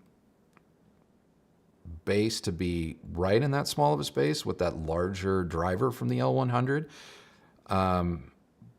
But I don't see why they wouldn't work, because if you have F36s in there now and those are working for you, you should still be okay. So yeah, if you're interested, visually they're going to be a lot more striking, a lot more interesting, you know, more of that iconic design. Do I think it's a good idea? That's going to be up to you. That's going to be up to you. They're both capable speakers.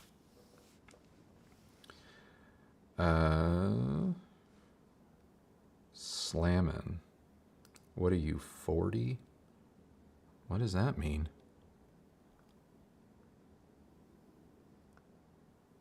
Huh. Okay, you guys are talking amongst yourselves there. Alan, would love your thoughts, speaker and review of the RSL 5.1. Okay. Like I said, I believe they reached out to me via email not that long ago. I just have to just get on top of my emails a little bit better. I'm still playing catch up, but I'll see what they got. I'll go to their website, see what they have, and see if I think it's a good fit. But you're the third or fourth person that's asked for RSL, so I will take it under advisement and take it seriously. Let's see. What's wrong with being over 40? Yeah, what's wrong with being over 40? 40 is not old. Better not be. I mean, there's days I feel old, but I'm very much over 40. and I don't know. My brain's still 13. Most days. Yeah, nothing wrong with it. Nothing wrong with it. Just the random days where, you know, my knee or my ankle just hurts for no reason. But other than that, nothing wrong with it. I like this answer, Wire. I'm 29 with an added 29 years of experience. Nice. Nice. Can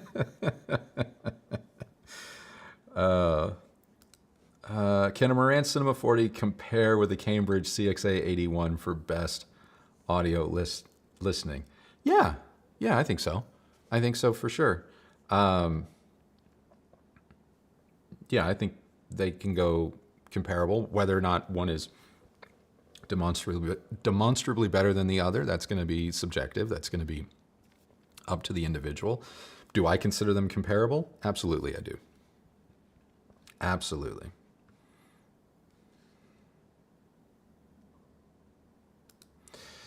Having a hard time choosing between the KEF R11 Meta versus Martin Logan Motion F200 versus SVS Ultra Pinnacle Towers. Well, your Martin Logans and your SVSs are going to be more of a lively, dynamic, contrasty sound. and they might give you, depending on setup, they might give you the sensation of deeper, harder, more capable bass compared to the R11.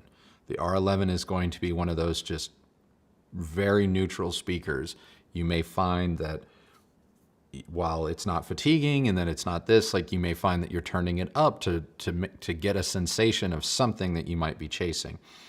But that's not the fault of the speaker. That's just kind of what a neutral speaker kind of does. Everything is going to sound generally pretty good through something like an R11, whereas the Martin Logans and the SVS, they do have that. They have a little seasoning, and that little seasoning is going to really appeal to some people, but then other people who prefer the neutrality or they believe a speaker needs to be absolutely neutral, they're going to say that that seasoning is bad. But that's how I would break them down. So.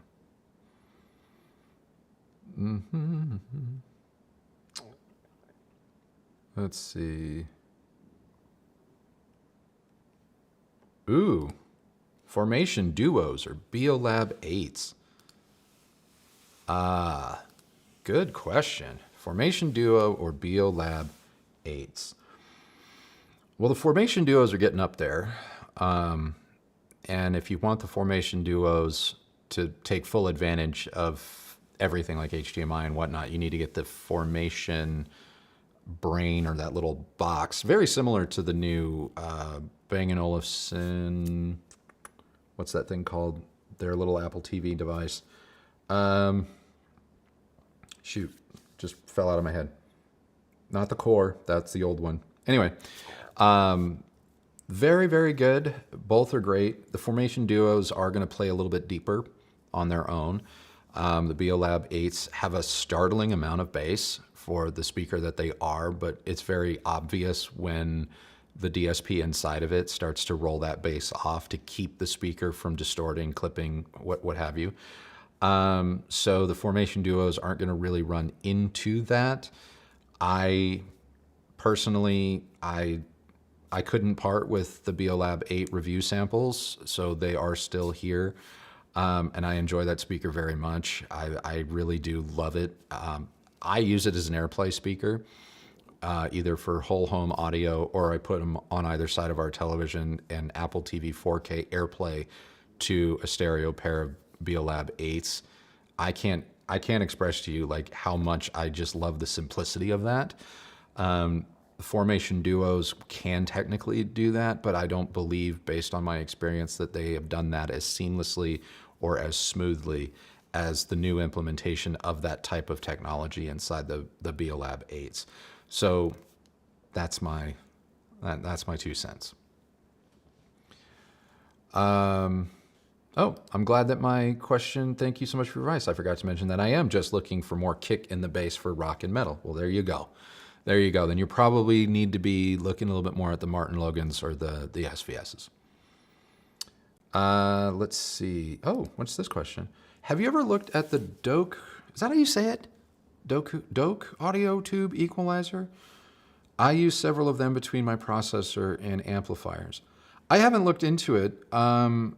I would say that once upon a time, and it's funny that this is coming up because once upon a time back in my early audiophile days when there wasn't a tweak I wasn't willing to try, Musical Fidelity came out with a tube buffer.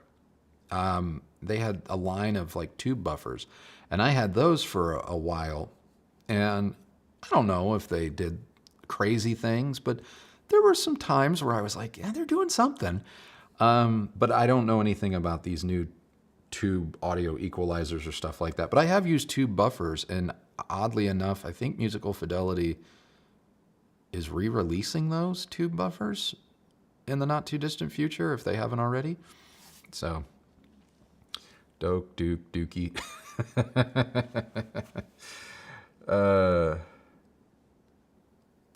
Carl, I purchased the TCL 98-inch 851G after watching your review. There's a noticeable hum when the TV is at its brightest. Thankfully, TCL is replacing it. Have you heard of this issue? I have not. I have not heard of that issue. It sounds like TCL's doing the right thing, and they're staying on top of it, and you're going to get a new one But that is not my experience. That is not something that I ran into. But thank you for pointing it out.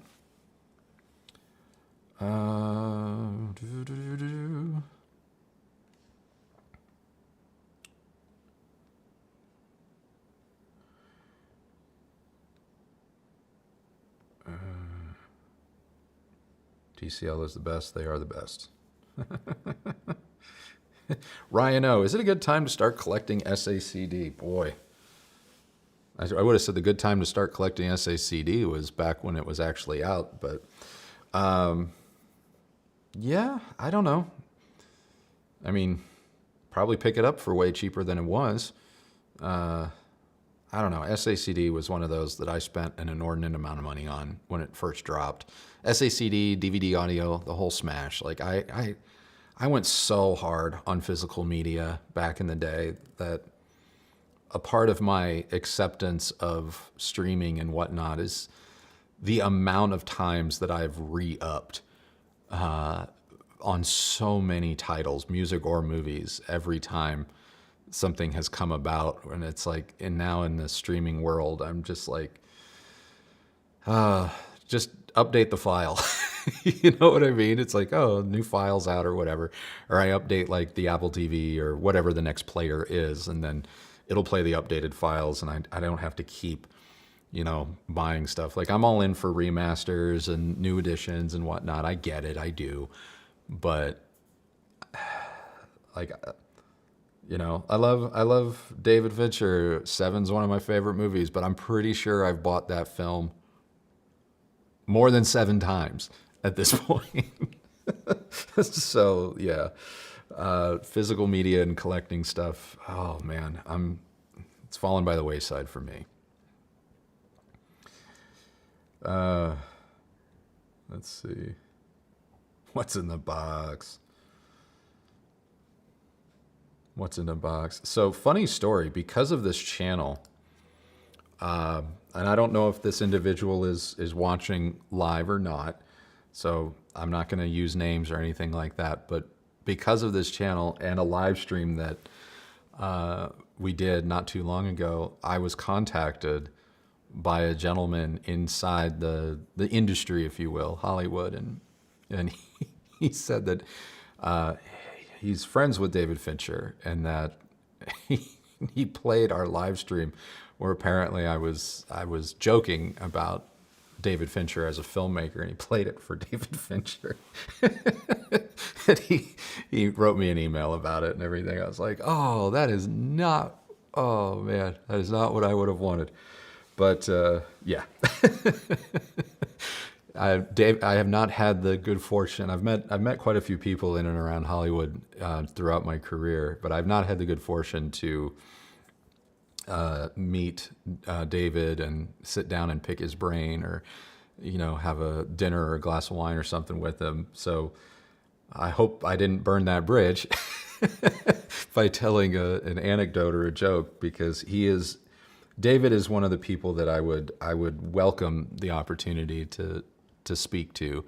I think the man is a wealth of knowledge, and I like his take on cinema, and the craftsmanship of his work is second to none. Second to none. He's just one of the people that I've always admired, but I've just never had the good fortune of our paths crossing. And I've never had the good fortune, now that I'm thinking about it, I have not had the good fortune to work on one of his films either. I know that the shop that I was at when I was doing trailers and posters back in the day, I know Panic Room, we had Panic Room on our slate, but I wasn't on the team for Panic Room, and I wasn't on the team for Zodiac either, but I know those came out of our shop back in the day. So yeah, I did not get the opportunity to cross paths with David, but anyway, it was just funny to get an email out of the blue a couple of weeks ago before all this craziness happened. This gentleman very kindly sent me photos of his space and this get together, and he's like, yeah, David's one of my closest friends, and I love your channel, so I played your live stream for him. I was like, oh no. I'm like, darn it. So, worked with hundreds of rock stars. Wirehead. Who'd you work with? I'm curious. Very curious. Clem says, I love my TCL. My last 3 buys have been QM8s, replacing a lifelong Sony dedication. There you go.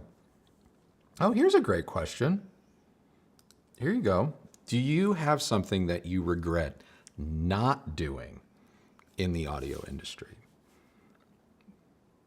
Not doing. Yeah, I do. I should have gone independent sooner. I had the idea, and this doesn't make me unique or anything like that, but I was working as a managing editor for a publication for many, many years. And I don't remember exactly the year, but I knew what we're doing here today, you know, video and the more immediacy communication of the internet and social media and stuff was going to be the future. And so I went to the publishers, the owners, and I said, hey, you know, we need to do this. We need to invest in this. We need to be ahead of the curve. And the conversation didn't really go anywhere. It didn't go well. And, you know, and I still stuck around and kind of maintained the status quo in the online and print world. And I can only imagine, like, how much further along in this process, in this community and scale things could be, you know, if I had trusted my gut then and invested in myself years prior. That, I mean, coulda, shoulda, woulda. But yeah, that's one of those where it's like, I don't know, I got scared, I guess, like taking the leap. I mean, it was very early. Because very early, like YouTube was a baby, and who knew if there would be an audience like there is today, but it would have, that's one thing that I've always looked back on and kind of told myself, like, if you feel that strongly, don't hesitate again, you know? And that's one of the reasons why I have this tattoo, which I can't turn around enough for you right there, that says, not because they are easy, but because they are hard. I got that because I felt that I didn't bet on myself soon enough. So it's a totem to remind myself to not do that again. So,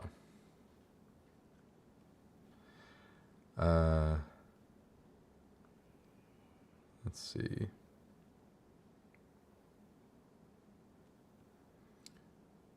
Good thing you eventually did realize. Yeah. Hey, Kristi's back. My baby. She's back. Hi. I love it. I love it. I hope all is well. Oh, I know I'll get the update soon. Yes, it is a new watch. Got it actually a little while ago. We talked about it earlier in the stream. So when the stream's over, feel free to go back and broke it all down. But yes, it is a new watch. It's a Tag Heuer Carrera day date. And I absolutely love it. So loving all the love for my beautiful wife and my partner in crime and my best friend. So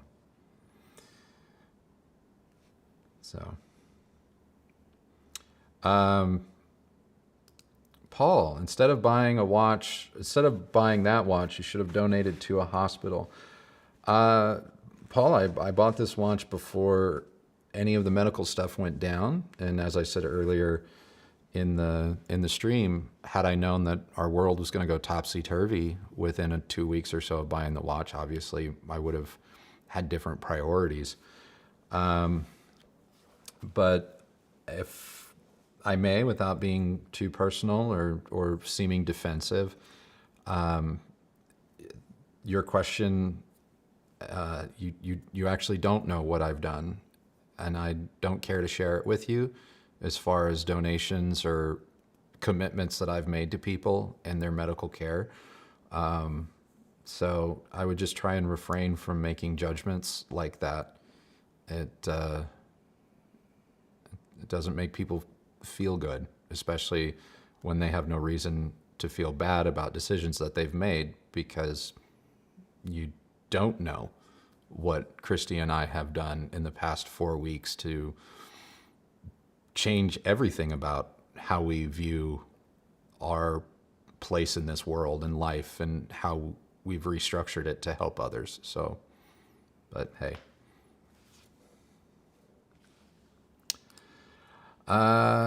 Let's see.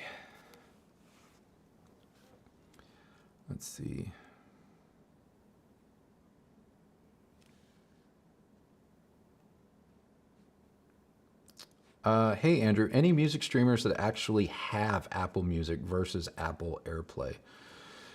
This gets to be a bit debatable. I mean, technically, the Ever Solo streamers, what is it, the A6 and the, what is that, the A8, have Apple Music implementation inside their software. Is it like true implementation the way like Tidal's implemented? Not exactly, but it is not necessarily an AirPlay like connection. So yeah, that's really the only one I know of aside from Sonos. The Sonos app for their whole ecosystem has Apple Music inside of it, but that's kind of it to the best of my knowledge.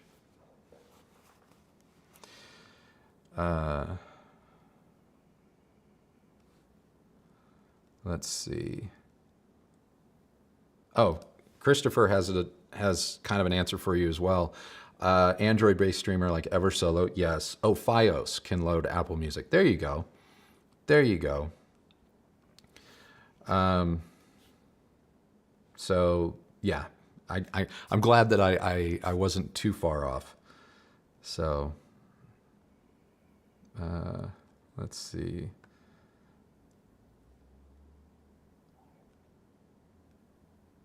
Okay. I don't want everyone to jump on Paul, guys. If he made an honest mistake, he made an honest mistake, and it's okay. I just know how in the past, I know, some people have viewed myself or Kristi or, our environment and things like that, or the fact that we sometimes talk about ultra high end and they just assume that, we're out of touch or this and that. And it's just like, you just try not to make assumptions. That's my big takeaway. I'm not here to disparage people or anything like that. I just would encourage everyone to not, to try not to make assumptions, especially when it comes to, people's financial situations. Like, just, it's not cool. Let's see. What is this? Yes, Commando does not support Dolby Vision. Oh, Mad VR. I don't know anything about Mad VR. But anyway. Thank you, Mad. I think that's what it says. Ignore the negativity. Keep up the awesome content. I appreciate that.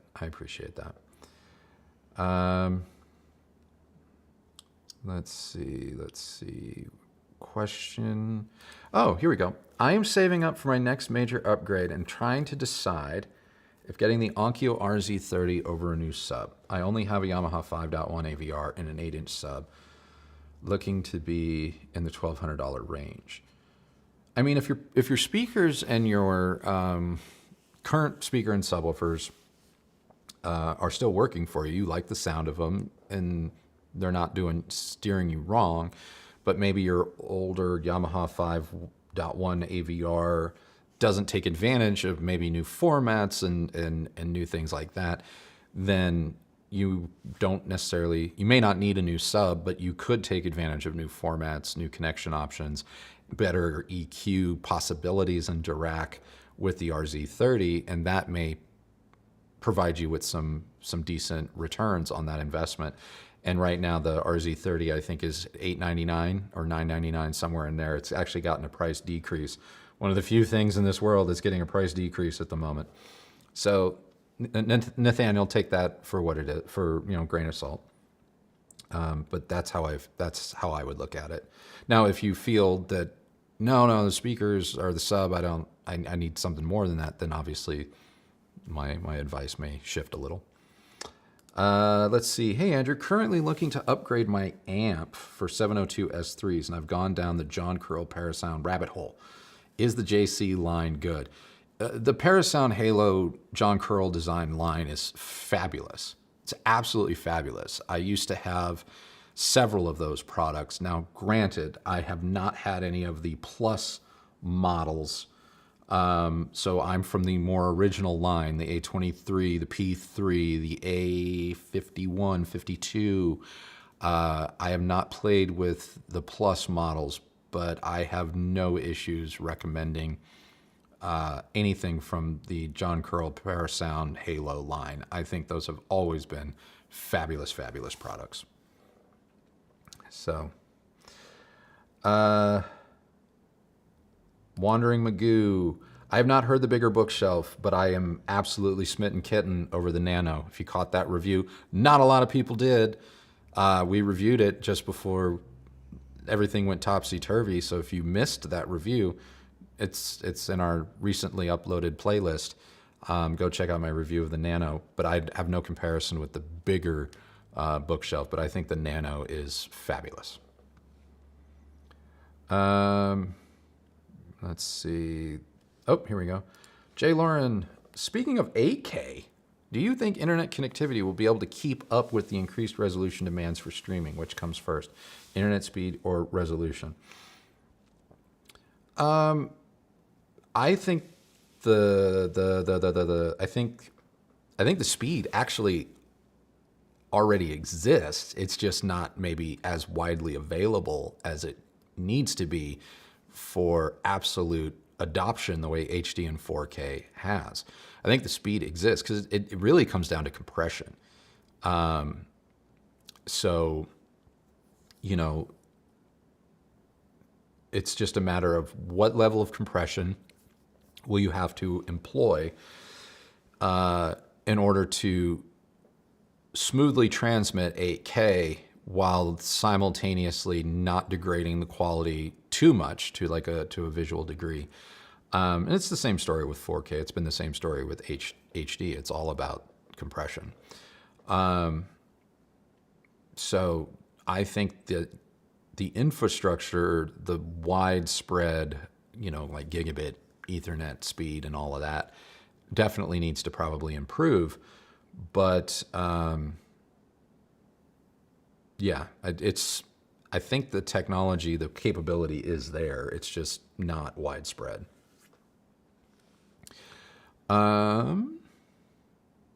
Let's see.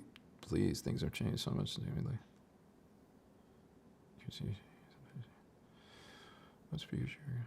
What speakers would you recommend for Canadians refusing to buy U.S. products?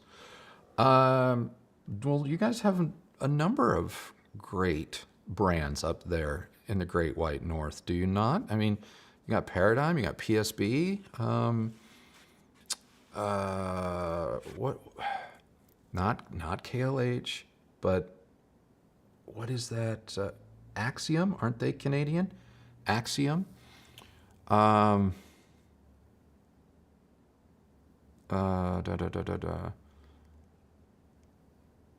think.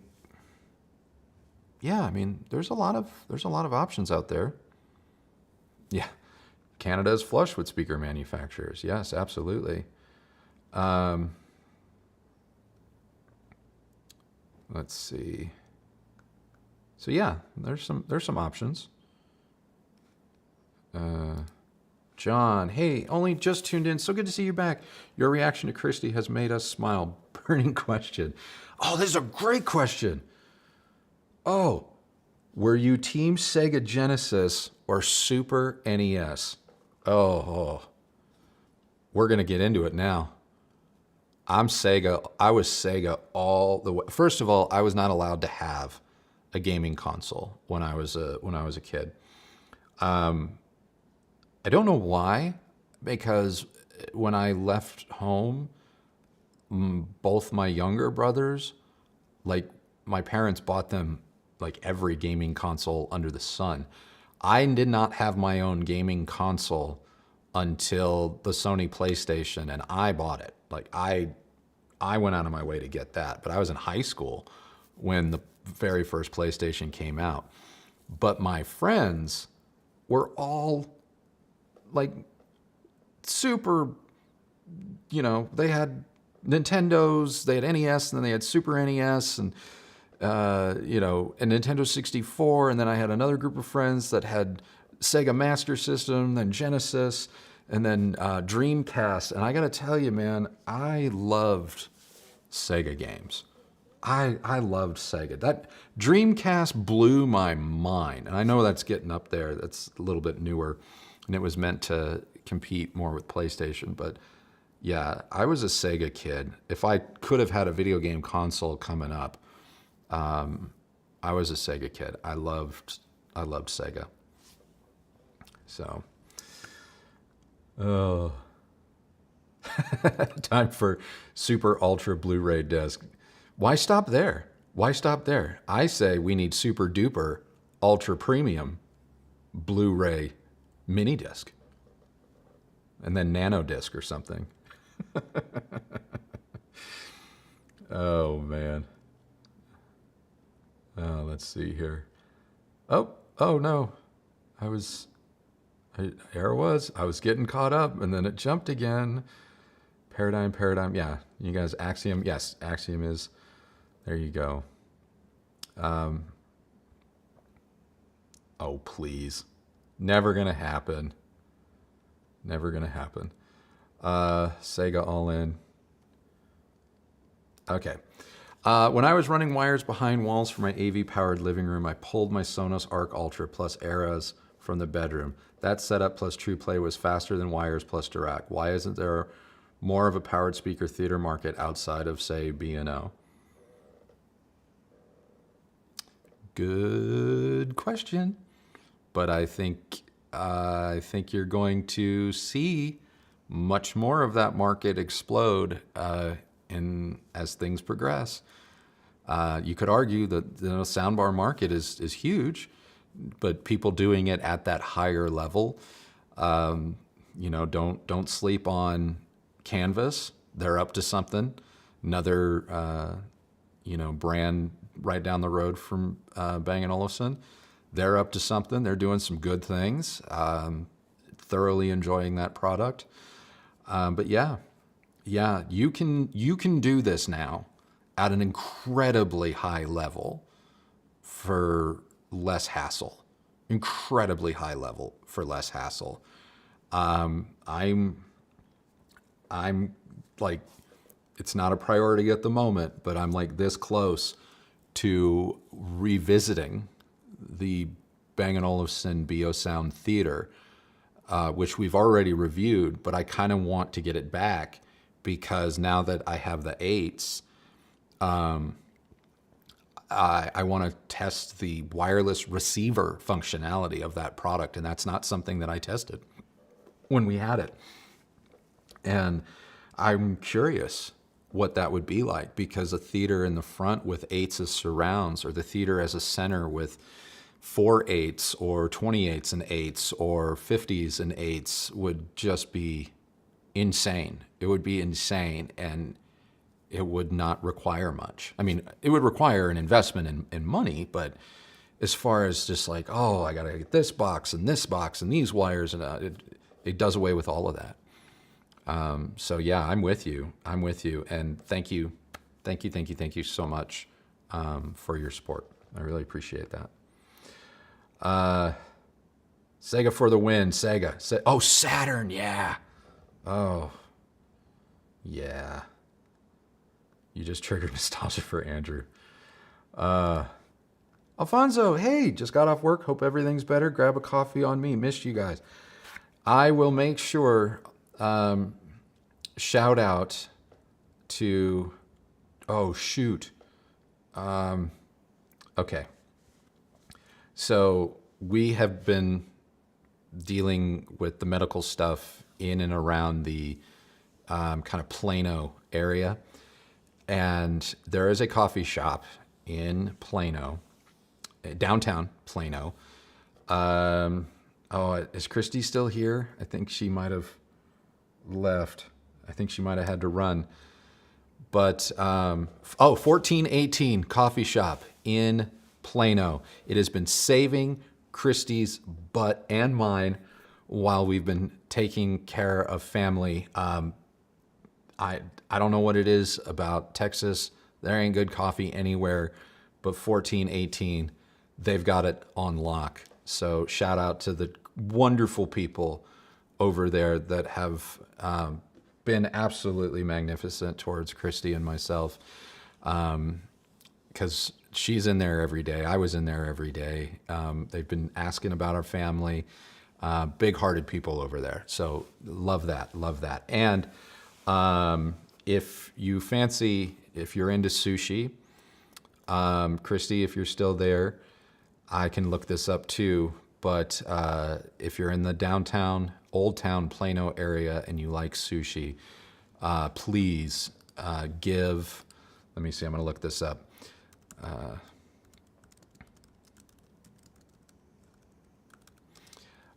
Please give, let's see, where is it? Here we go. It's spelled EBESU, Robata and Sushi, EBESU. It is a beautiful restaurant. They are fabulous, fabulous people, believe in absolute top tier service. Their bar staff is exceptional. Their maitre d' and general manager, he knows how to treat you right. Fantastic, fantastic place to go grab sushi in Plano, Texas, of all places. But those are two, 1418 and EBESU are two restaurants that have brought a sense of normalcy to Kristi and I's life over the past month. And I think the world of their restaurants. So if you're ever there, please consider giving them your business, because they definitely, definitely deserve it.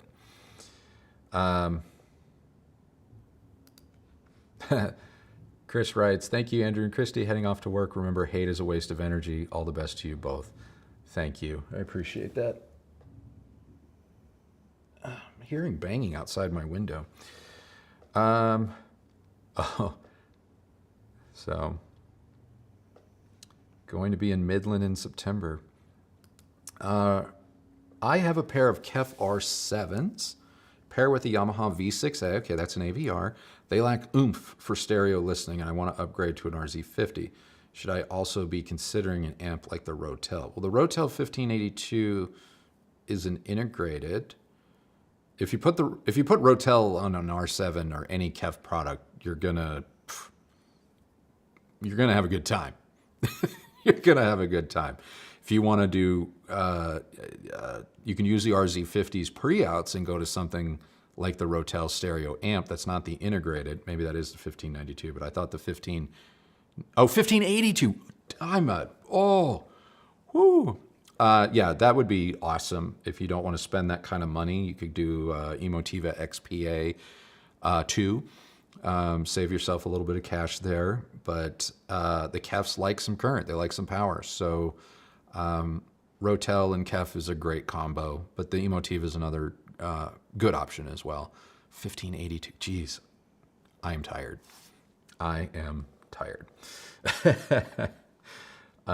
So yeah. Guys, I think I've been at this for like a while. I think it's been over 2 hours, which is kind of my jam, is it not? I just want to say thank you, everybody, for everything. Like, I know I've said it a few times. Oh, where's Katie? Katie. Katie. Come here. Hey, come here. Come here. Let's see if we can get her. Katie, come here. Come here. Come over here. No. Sorry. Gonna stand up. No, come here. Katie, come here. Come here. Come here. Come here. Oh, big stretch. Big stretch. Come here. Here. They want to see you. There she is. There's our girl. There she is. There you are. Oh, you're gonna fall down? You're gonna fall down? So, yep, it's me and Katie holding down the fort today. There she is. Oh, love her to death. Love her to death. So anyway.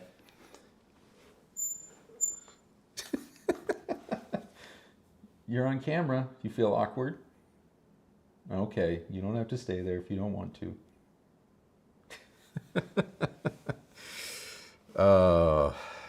They are very dramatic. Very, very dramatic. It's so funny. He has legs. Yes, I have legs. Yeah, they're goofy. They're goofy, but love her to death. Katie is 11. She's 11 years old, and she is dirty right now. She is dirty. She was supposed to have a hair appointment last week, but we weren't here, so we had to cancel it. So her next hair appointment is in April, and we will not be skipping that one because she's a dingy girl, aren't you? Yeah. She's anyway, but we love her. We love her to death. And I'm glad she got to make an appearance. So she's our baby. So anyway, guys, I have to feed her, and I have to feed myself, and then I have to get back to doing some spring cleaning here and getting some things ready. So I really, really appreciate it, guys, from the bottom of my heart, for all of the support, and again, for all of the well wishes for Kristi's family and stuff. It means the world to us. Like I said earlier, we love this community that we share with you guys, and we just can't thank you enough for everything. So if it's all right with all of you, I would like to say have a great rest of your Friday. Thank you so very much for joining me today. Tune in Sunday. We have a brand new video Sunday. Put a lot of work. I mean, we put a lot of work in everything we do, but really did kind of go above and beyond for this one because there was a lot to talk about. So tune in Sunday. And until then, have a great rest of your Friday. And yeah, we will talk soon, everybody. All right, guys. Bye.